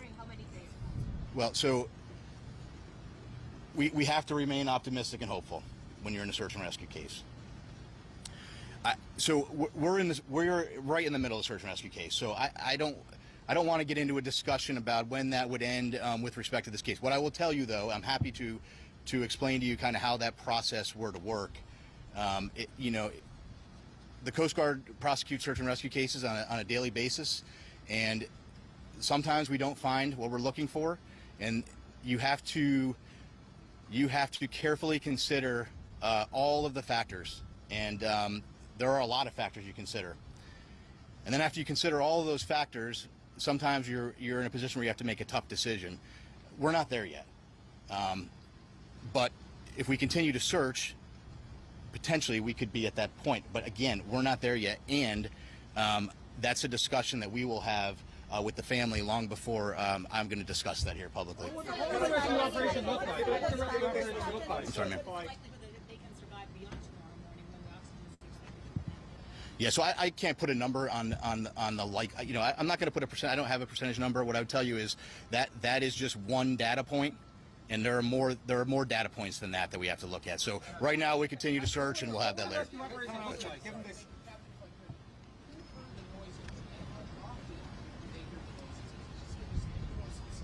Sure. So the report. So the noises were heard by a Canadian P3, and that was right, Michelle. That's what. Yeah, I can't grasp that easy either. Michelle says, "Amazing, you charge an arm and a leg to take people down to a sunk ship, but you have no game plans in place to bring back your people and paying customers safely." It blows my mind. But I keep hearing it's not regulated. That's why, like, they don't have to follow any rules or guidelines to do it. But see, then it irritates me too, because then it puts all these people that are trying to rescue them, it puts all these people at risk too. I think this is like unprecedented. Like, I don't think they've had to make rescues at this depth of water. This morning and some yesterday. I don't know specifically over that 30-minute intervals, but again, I really think the important point to that is we're in the air, we're searching there. We moved assets and we're searching there, and we'll continue to do so. What would the rescue operation look like? Go ahead.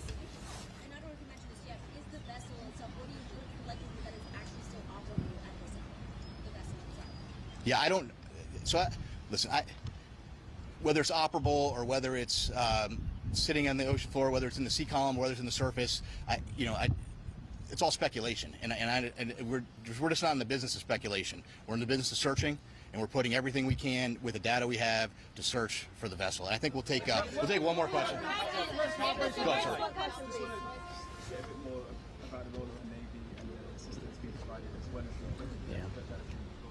Yeah, so we asked for some additional subsurface support, and we got that through the Navy, through a liaison officer. He's just one of many team members, and we're greatly appreciative of the British government and all the support they've given us. Can we expect a daily update now on this? So I think the plan will be to do a daily like this. I'm not going to lock into that right now, but we'll keep you informed, and certainly if there's any major developments, we'll let you know. Thank you very much. Really, did you say submarine? Sir, are you saying submarines are assisting? Thank you so much for attending today's press briefing. That will Royal conclude Navy all submarine questions. assisting? Whatever. Well, whatever. Okay. Now we will move on to Foodie Beauty. And who would have thought that Foodie Beauty would be our palate cleanser this morning? How ironic is that? I can't imagine how the rescuers feel knowing that I can't either. I feel like this is such a crap show. Like, I feel like they have no idea what they're even doing. And that's no diss toward any of the ones involved in the rescue mission. But I really feel like this is the first time they've had to deal with this, and they have no idea how to, proceed. Okay, Gail, have a good day. I don't feel like it is either, Carlotta. Yeah, we can go laugh at her for a little bit. Okay, let me share this. And this is only, I think it's only like a 30-minute. Yeah, it's only like a 30-minute live.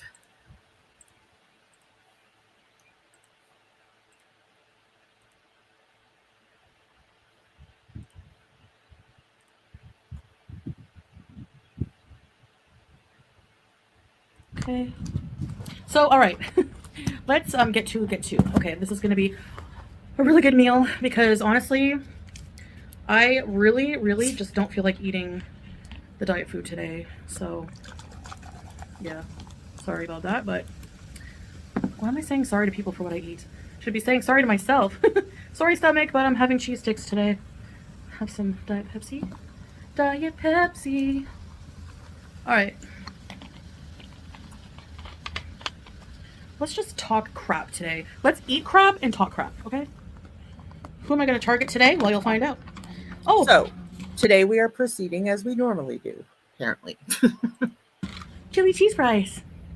Yummy. The calories, the fat. And I ordered the A1 steak sandwich, which I guess it has A1 sauce and cheese, provolone cheese, and peppers and tomatoes and lettuce. And of course some mozzarella sticks. Let's have one now.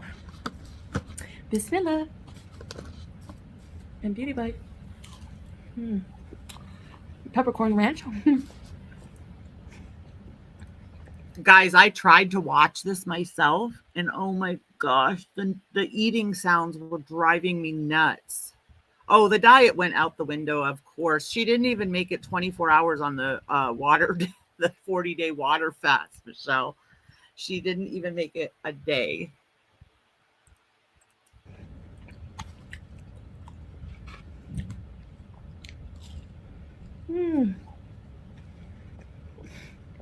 Hi, Camps. Good morning, Angel. Or afternoon. Why must this food make us fat? Why? All right. So. Yep, Jamie, I've been saying that for a year now. We are literally watching her kill herself. And then, she does these. I mean, I'm all for Foodie, losing weight and everything else. If she can do that. But like, can you at least hang on a day? I mean, the water fast, we all knew that was going to fail. That, she reached way too hard for that. 40 days. Exactly, Tanya. And you think, Angel, you think that quick? Oh, that's so scary. I honestly do worry that something will happen to her when she's live or something. She doesn't, Camps. She doesn't. And I did get this far in the video. All of that food, you know what she doesn't eat? The only healthy thing about that whole entire meal is the lettuce on that sub, and she takes it off.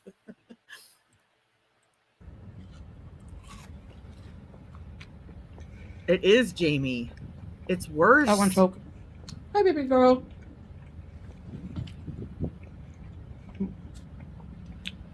I'm going to talk crap today about people of Twitter. So, I don't have a Twitter. I haven't had a Twitter in my life for more than like a day. And I haven't had that one day Twitter for like ever. Hi, baby girl. Sorry, my cat is too cute to ignore. Deal with it. So, I love chili cheese fries. I haven't had them in forever. Beauty bite. Right. And okay, let's do a poll. And oh, hold on, I gotta bring up my video again.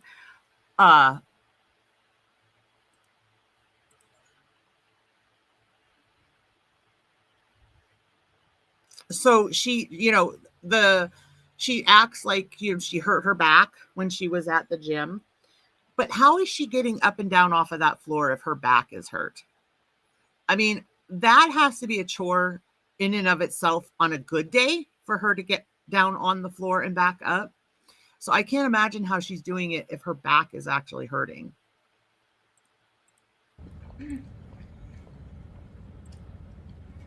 Well, the chili is spicy, man. Tastes like buffalo sauce chili. Mmm. Anyway. But I got a tip from somebody about something on Twitter. I decided to fight back. And these people can't cry because they're the ones doing the bullying and harassing, and then they cry when people fight back. Screw you. If that makes me vile, oh well.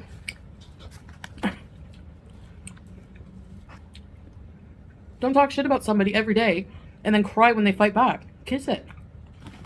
Alright, so, with that out of the way, I decided to make an account. I'm not going to post anything. But I've been reporting all the bully accounts. And there's too many. Like, I'm never going to finish this.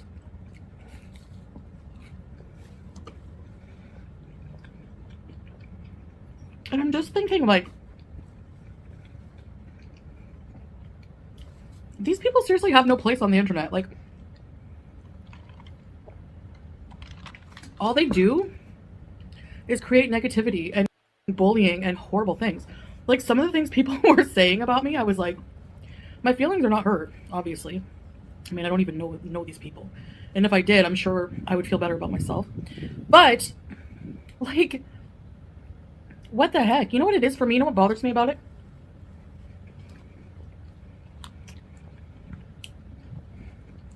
It's the audacity and hypocrisy of these people.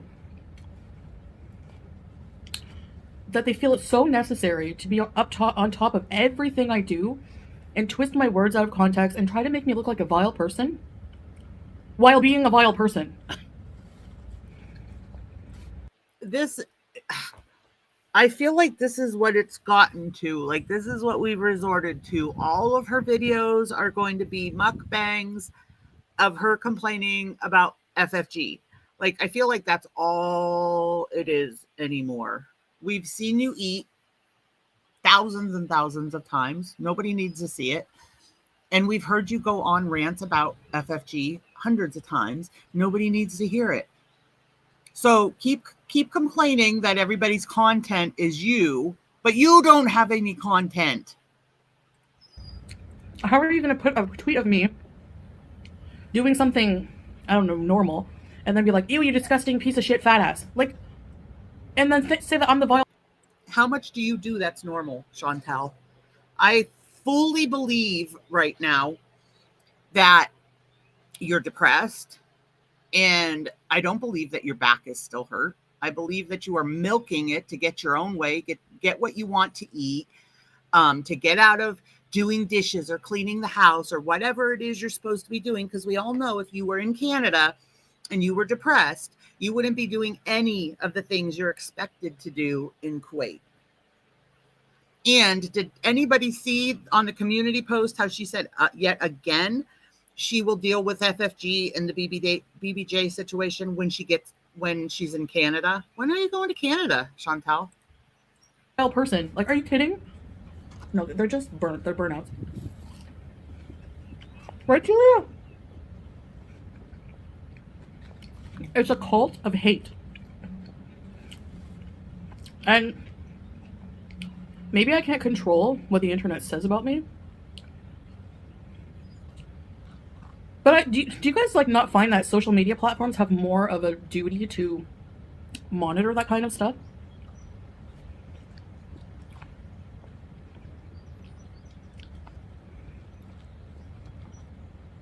Be right back, You know guys. what I I'm gonna mean? grab hot coffee.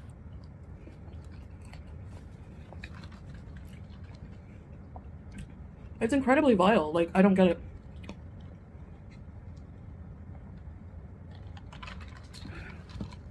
Or forums like Kiwi Farms. I don't know the obsession with that with like people that are dumb. Like, well, Kiwi Farm says this. Kiwi, like, who cares? They stalk and harass people. Are you kidding me? Like, the internet doesn't want you. The normal internet doesn't want you. Take a hint. Like, how low can you be? You don't get paid to do this.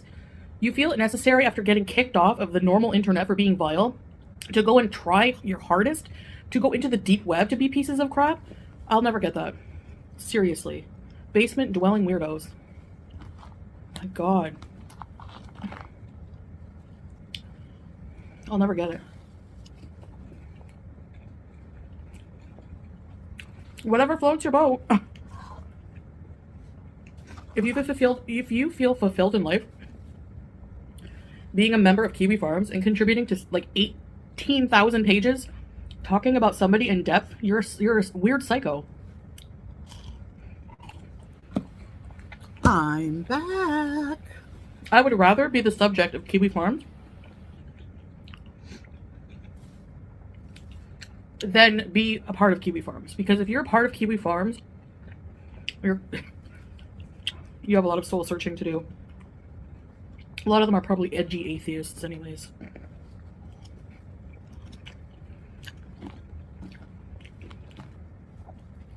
I mean, you're wasting your time. I'm sure most people don't give a crap what you say about them on there.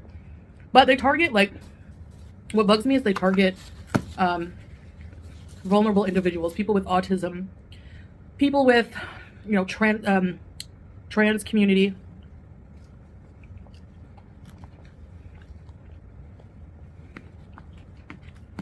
They're disgusting people. The rhetoric they spew on there, it's disgusting.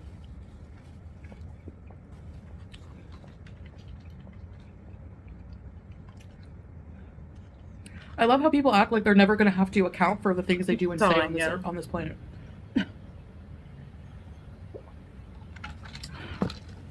All right, let's try this. Beauty bite. I mean, I'm not going to lie. It does look good, but that's like an entire, and oh my gosh, this is another thing. Like, people were harping on the amount of carbs she was getting from that diet service place. And she was like, I'm not on like Atkins or low carb. It doesn't matter. Like, did you not learn in what, first grade about the food pyramid? And that you're only supposed to have like one serving from here, one serving from here, blah, blah, blah, blah.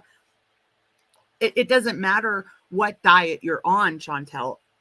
Inhaling massive amounts of carbs isn't going to make you lose weight, no matter which way you slice it. I never used to like A1 sauce. That's good. Camps. So I'm just going off on what I'm observing.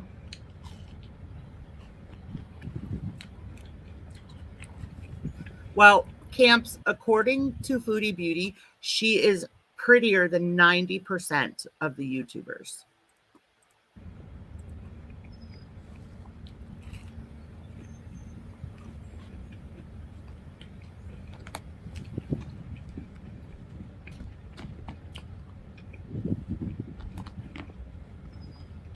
I just picture like a bunch of lonely people at their computers all day waiting for updates on Kiwi Farms, like it's like a big event in their day.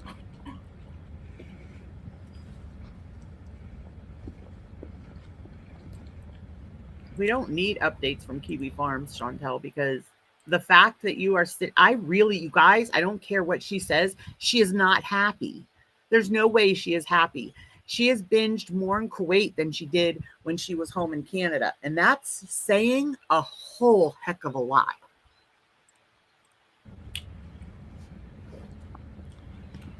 Very odd. They sure do, PR. Yeah, she said, it might be in this one.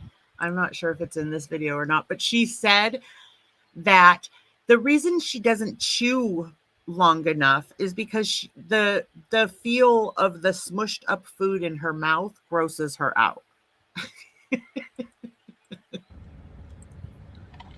And they're morons because they like to act self-righteous. They like to act like they're doing a good deed. You know, talking all that crap and then saying, well, we don't encourage you to go real life. But they'll allow on their forum members to post addresses and personal information and doxes of these people, knowing that their members are going to do something with that information. Why post it then? Just to be curious? Like, seriously, that's the dumbest thing I ever heard. You have to be an idiot to even say that. That's what she said. I guess that gets rid of the liability on their part. I don't know. She also said she just figured that out, Michelle, that's why she doesn't chew.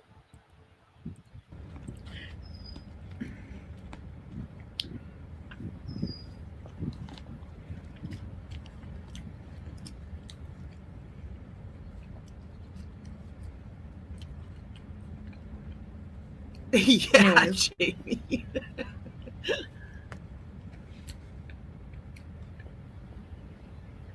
No, Glam, I didn't watch her then. Bullied or made fun of like that by someone doing better than you. Actually, so if you're ever a target of these people, religiously. Let me tell you, and I am a target, and if I can just like whatever through their bullshit, let me tell you.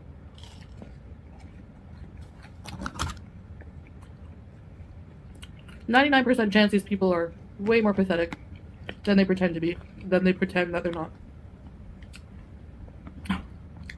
And 99% of the time, it's projection.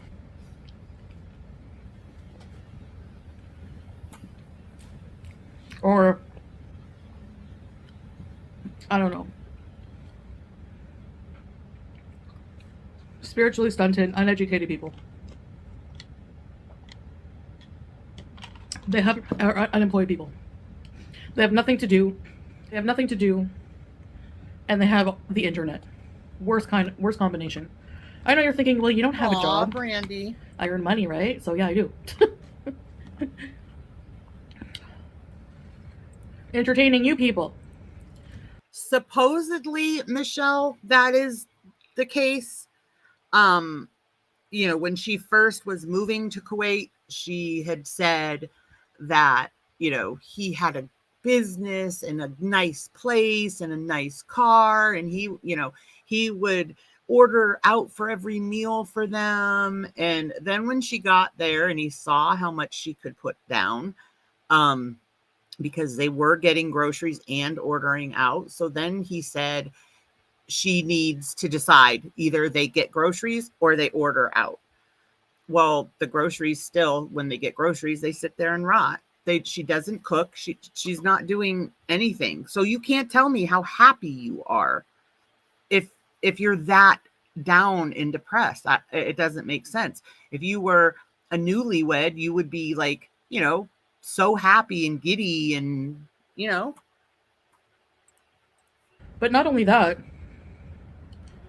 even if I didn't have a job and I just sat on my ass all day with my thumbs up it, which is pretty much what you do, I would still not log into a hate forum and spew crap about others. What they're wearing, what they're eating, zoom in on where they are so we can research the stores. Come up with conspiracy theories. I have an idea.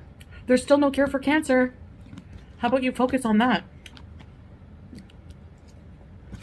Not smart enough, right? I swear. Congratulations, Camps, on taking it off. A1 sauce kind of tastes like... Georgia, I say this all the time.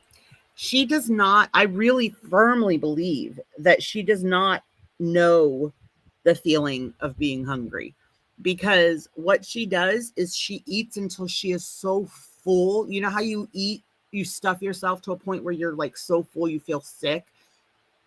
She does that on a regular basis. And before she hits hunger, Like when she loses that feel of being overly full, she eats again. So she never really waits until the hunger hits. So I truly believe the night of the 40 hour or the night of the 40-day fast beginning, she's like basically like she died. No, you know what that was, Foodie? You don't understand because you never let yourself get to that point. That was hunger. Of course you're going to be hungry when you fast. You know when someone's frying a greasy steak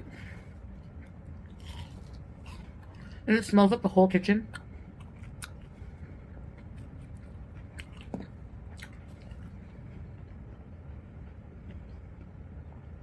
So at the end of the day, I don't care if you think I'm fat, if you think I'm gross, if you think my husband won't touch me, if you think that I'm a loser, because I think you're all degenerates with no life, so I guess we're at a standstill.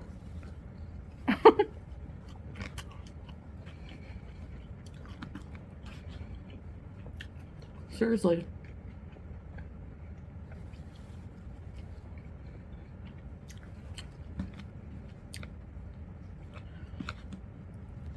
And I guess that's all I have to say about that.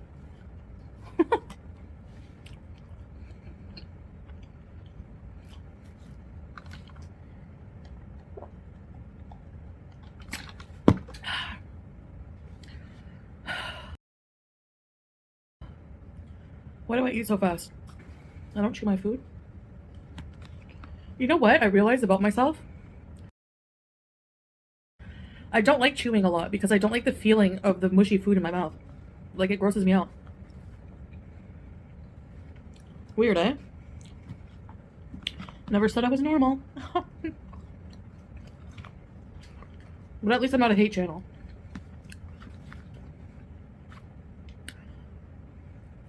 I defend myself.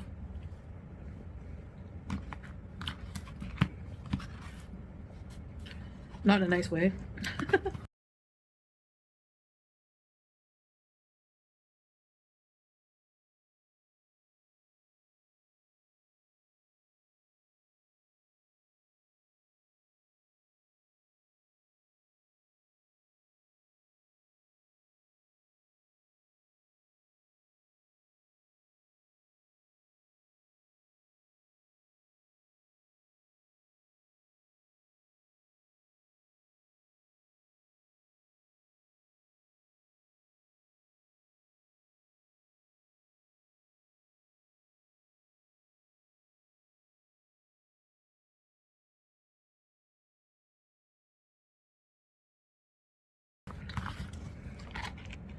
And I you know what I really can't stand?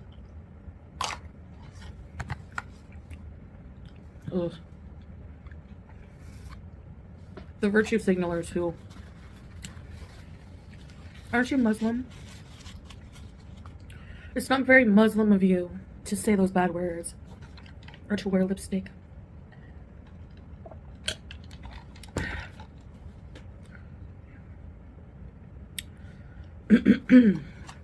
Are you religious? Even if you are Muslim, one thing that Muslims also don't do, if you're going to point them out, is pick on other people. Or judge other Muslims how they worship. Whatever I do that's haram or wrong is between me and God. I don't need a mere human who also is sinful to correct me on my behavior. Thank you.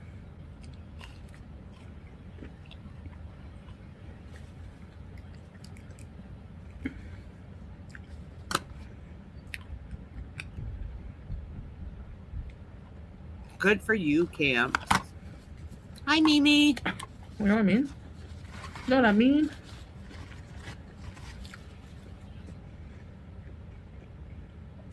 Oh my gosh. The chili was made with like Frank's hot sauce. It's so hot.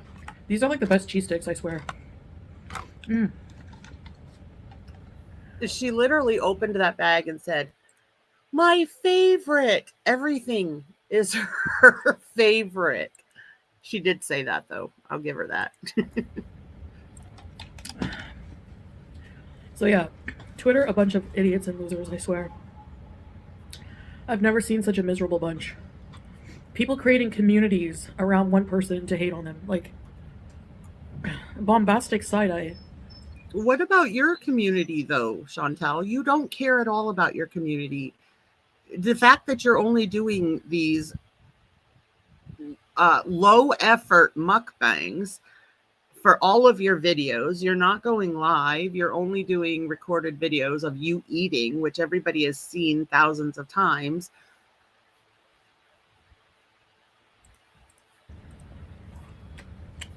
Criminal offensive side eye. Burnt steak kitchen. The bread's so soft. Fried onions, A1 sauce, provolone, fried peppers, lettuce, tomato. And I think mayonnaise.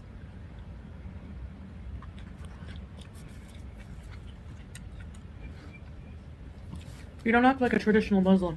I'm not one.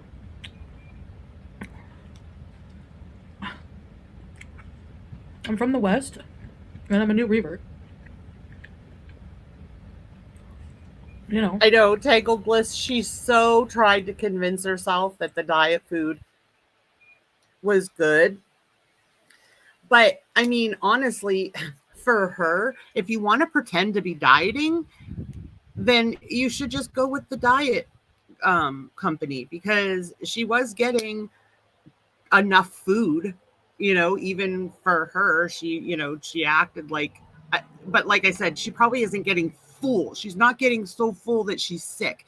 So that's why the diet thing isn't going to work out, because they don't give her quite enough food. She's still hungry after. And she said the one time when she got the diet stuff, she said that, you know, if it didn't fill her up, she'd eat fruit afterwards. Those diet meals were huge and totally carb loaded.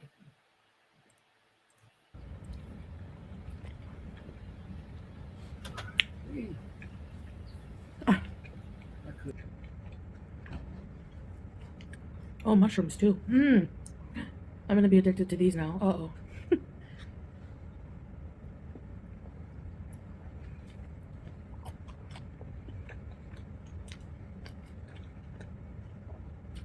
And a lot of those hateful people will be like, you're killing yourself with food. Well, you're killing yourself with anger and hatred. That's not good for your health.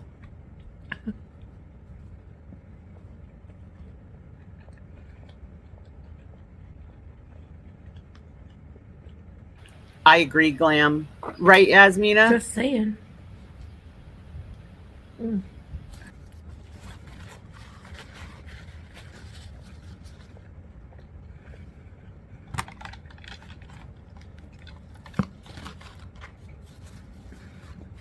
My head is almost all off. My cat's sleeping right behind me. I need a breather for a minute. So Howie! I have to show more of my pets off. I think maybe we'll do a vlog on the couple's channel. You know, with the pets, more pet care. Playing with them and brushing and stuff. I brush her every day, by the way. I'm getting her used to the brush. She's not. I truly believe that, Grateful Life. I don't think she does know what it feels like to be hungry. Like I said, you know, the way she eats is eat till you're so full you're sick, let that feeling wear off, and then eat again. So it never reaches hunger. Not used to it. Really? So she thinks it's like a play toy? But she's starting to get more used to it and relaxing more. And just like Sam, like he loved being brushed. Michelle, I feel like she's not happy. No matter how many times she tells people she's happy there, she's not happy there. And I really feel like that's one of the main reasons that she's doing this. She's a very emotional eater. And BBJ, the minute I would get the brush out, they would come running. They love it. So, yeah. What else?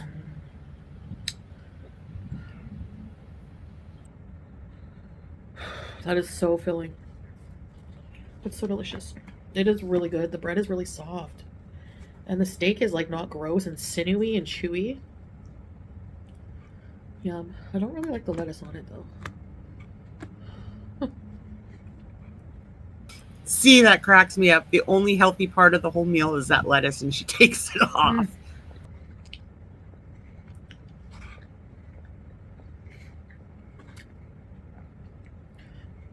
A1 has a weird taste to me.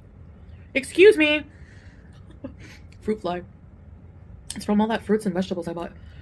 By the way, we do eat fruit like every day, like a huge bowl of it. I promise that if we bought all that fruit and veg. Again, I don't know why this is so hard to grasp. Eating a large bowl of fruit is not going to help you lose weight, Chantel. Healthy does not equal diet food. Like, yes, fruit is healthy for you in moderation, not a whole entire huge bowl of fruit. That's like just sitting down with a spoon in a bowl of sugar. We would eat it. And the salads, yeah, you know, everything is like, you don't see me eat much of it on camera, but you know, there are many other hours in the day, so, but I also eat other things with it, obviously.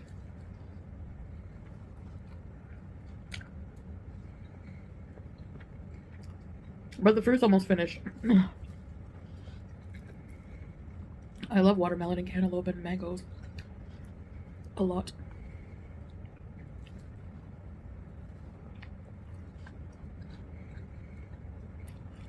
I love berry season in Canada.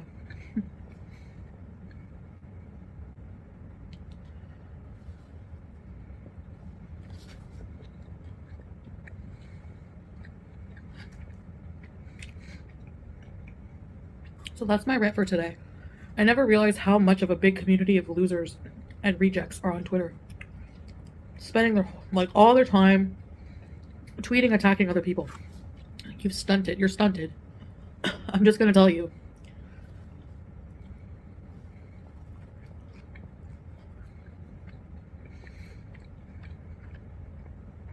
And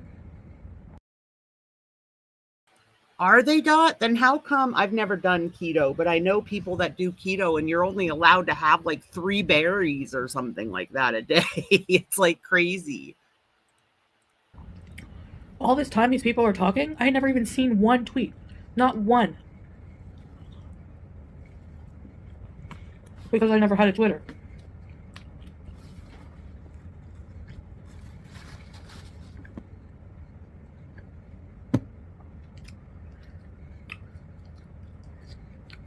I get communications from people who say, I can't wait for you to die.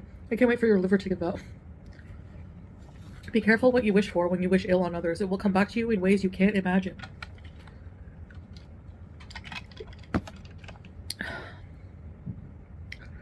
More than likely, I mean, I don't know, maybe you or a family member will get sick if you wish ill on other people. But, what is this? A vegetable? No. I almost choked and died, as I'm about to say. Stay mad because I'll be around for a long time. If I have to do it out of spite, I will.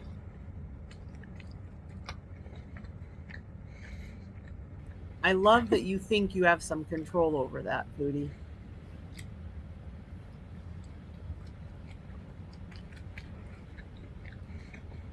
Right, Dot. Julia!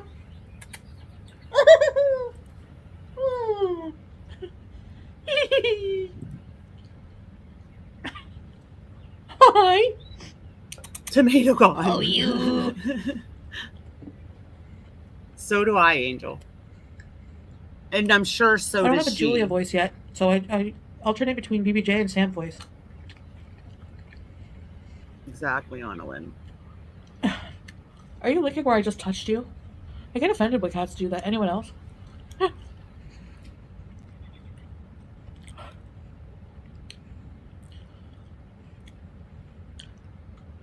Julia! Hi. Let's go cuddle. Thank you, Mitten Mama. Anyway. Good afternoon. I'm glad you're in here today. I vented, but at the end of the day, it doesn't really affect I me. love yours too. Cooking honestly. streams are my Really, favorite. I come off of here and I have a whole life, unlike all these people. And if people say, no, I have a job and a family, well, that makes you even more pathetic for doing what you're doing. I can understand people with all the time on their hands but people with families and careers, being members of kiwi farms and members of of hate chats and all this other crap. Yes, really. Dot. You know what the part I can't get over is the UTI. She knew she had that UTI for a good year and a half and did nothing about it. Any woman, well, man too. Men don't get them as frequently or as easily, but anybody who has ever had, holy cow, hold on, guys. Sorry, there's a big semi passing. What was I saying? That's all it takes to distract me. Squirrel. Now I don't remember what I was saying. Anyway, I'm sure it'll come to me. Jeez. I can't. So, yeah, I vented. Now I can move on with my life. Sometimes it's good to just vent what's on your mind, your thoughts, you know. Alright, guys. That was really good. Was it worth it? Yes. I mean, probably not if I knew what it was doing to my cholesterol. Okay, yes, thank you, Glam. UTIs. Any person that has ever suffered, I get UTIs fairly often. Not as bad as I got them when I was younger, but I still get them. And they are the most uncomfortable thing. I can't imagine what that poor cat went through for a whole year and a half while she knew. But, for her, it all boils down to the fact that she was in Kuwait for 3 months and the cat's nails grew under or into her paws, into her pads in just that 3 months. All of it is a crock. You never took her to the vet for the UTI that you knew she had been suffering. You yourself said when you were using the pretty litter, the color indicated that she had a UTI. You never did anything about it. Tell us again how you are not an animal abuser. Or something, I don't know. Thanks for watching, guys, and listening to me go on. And I'll see you later. Bye. Yes, Camps. She knew this man for 2 days when he proposed over the phone to her. And within 2 weeks, she was in Kuwait marrying him. She could eat 3 cups of berries and still be less calories. I feel like if she made the smallest contribution to watching what she eats and drinks, she would have to lose. You know what I'm saying? Like if she would cut out the regular pop, cut out juices, just drink water, that alone would probably make her lose weight because her intake is so huge. Yeah, she is, Camps. Yeah, she only talked to him on, well, it was on WhatsApp because he was in a different country. So she only talked to him on WhatsApp for 2 days before he proposed to her.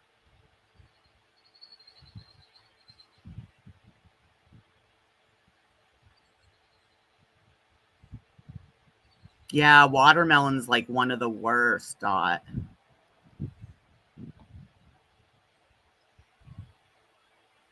Right, Glam. That's how I feel. Just because of the pure intake that she, every day that she takes in. Just cutting back on one thing or knocking out one thing, and maybe do it a couple days at a time or whatever. I don't know. But she wants to jump right into these big, huge things like a 40-day water fast that are going to fail. Yeah, me too, Tanya. Yep, just soda alone. Right, Angel. And so many other things like neuropathy, she's already practically, immobile. She can't move more than 3 or 4 steps without huffing and puffing, So, I mean, if neuropathy hit in her feet, she would probably not even be able to get around.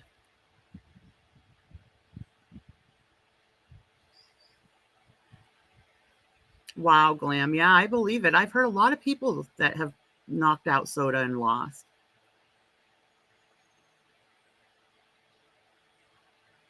Yeah, in Grateful Life, she's never going to do that. We know that.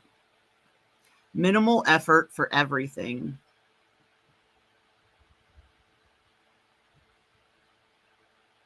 I'm skinny fat. I'm just fat. Just fat. I mean, not foodie fat, but, you know, I definitely can lose. But you know what? Like, I think to myself, I would have to lose pretty much what she gained being there to be a happy weight, you know? So I really feel like a lot of the reason that she fails at all these diets is because she, you know, it sinks in that it's going to take her a long time of being strong and having the willpower to, you know, turn away from the food and everything else. And she just doesn't. Wow. 1 soda a day will cause you to gain 20 pounds a year.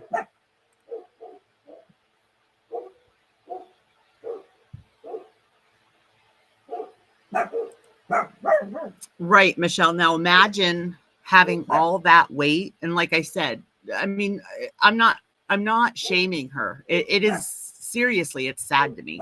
She can't walk more than a few steps without being out of breath. So imagine that on top of the neuropathy, on top of her asthma, like,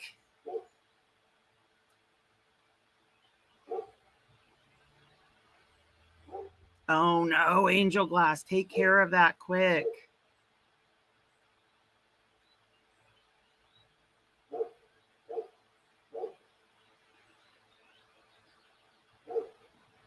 Aw, Brandy, I'm sorry.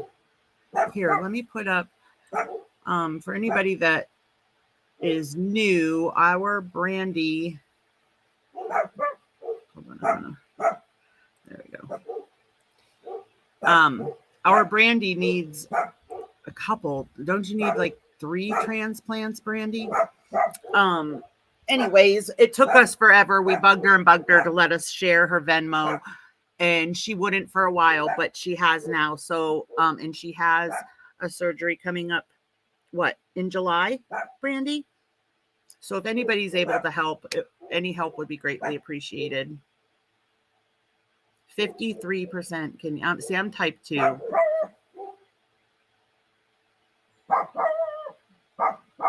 I lost 100 pounds by cutting all sugar. Lolly. By cutting all sugar, measuring the caloric deficit, and keeping my macros at 40% protein, 30% complex carbs, and 30% healthy fats. Good for you, Fad Mama. 100 pounds. That's awesome. I will be looking at it soon. I have liver damage. Oh, Angel, I'm so sorry. Yes. Thank you, Yasmina. Prayers for all of you. All right, guys. I am going to take off. My daughter's waiting for me to braid her hair. So I'm going to get off of here, and I will see you guys next time. You guys, if you haven't hit that thumbs up, please hit that thumbs up for me. It really helps a lot with the algorithm and with my crappy schedule lately. I need all the help I can get.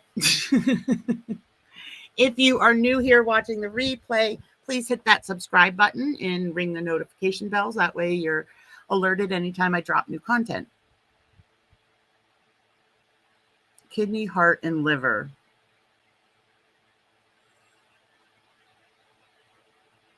You're welcome, Jarella. Thank you guys all for hanging out with me this morning. Say it takes effort to lose weight and she's lazy. Yeah, I agree. Okay. Bye, guys. I love y'all, and I really, really appreciate you guys. I will see you guys next time. Bye.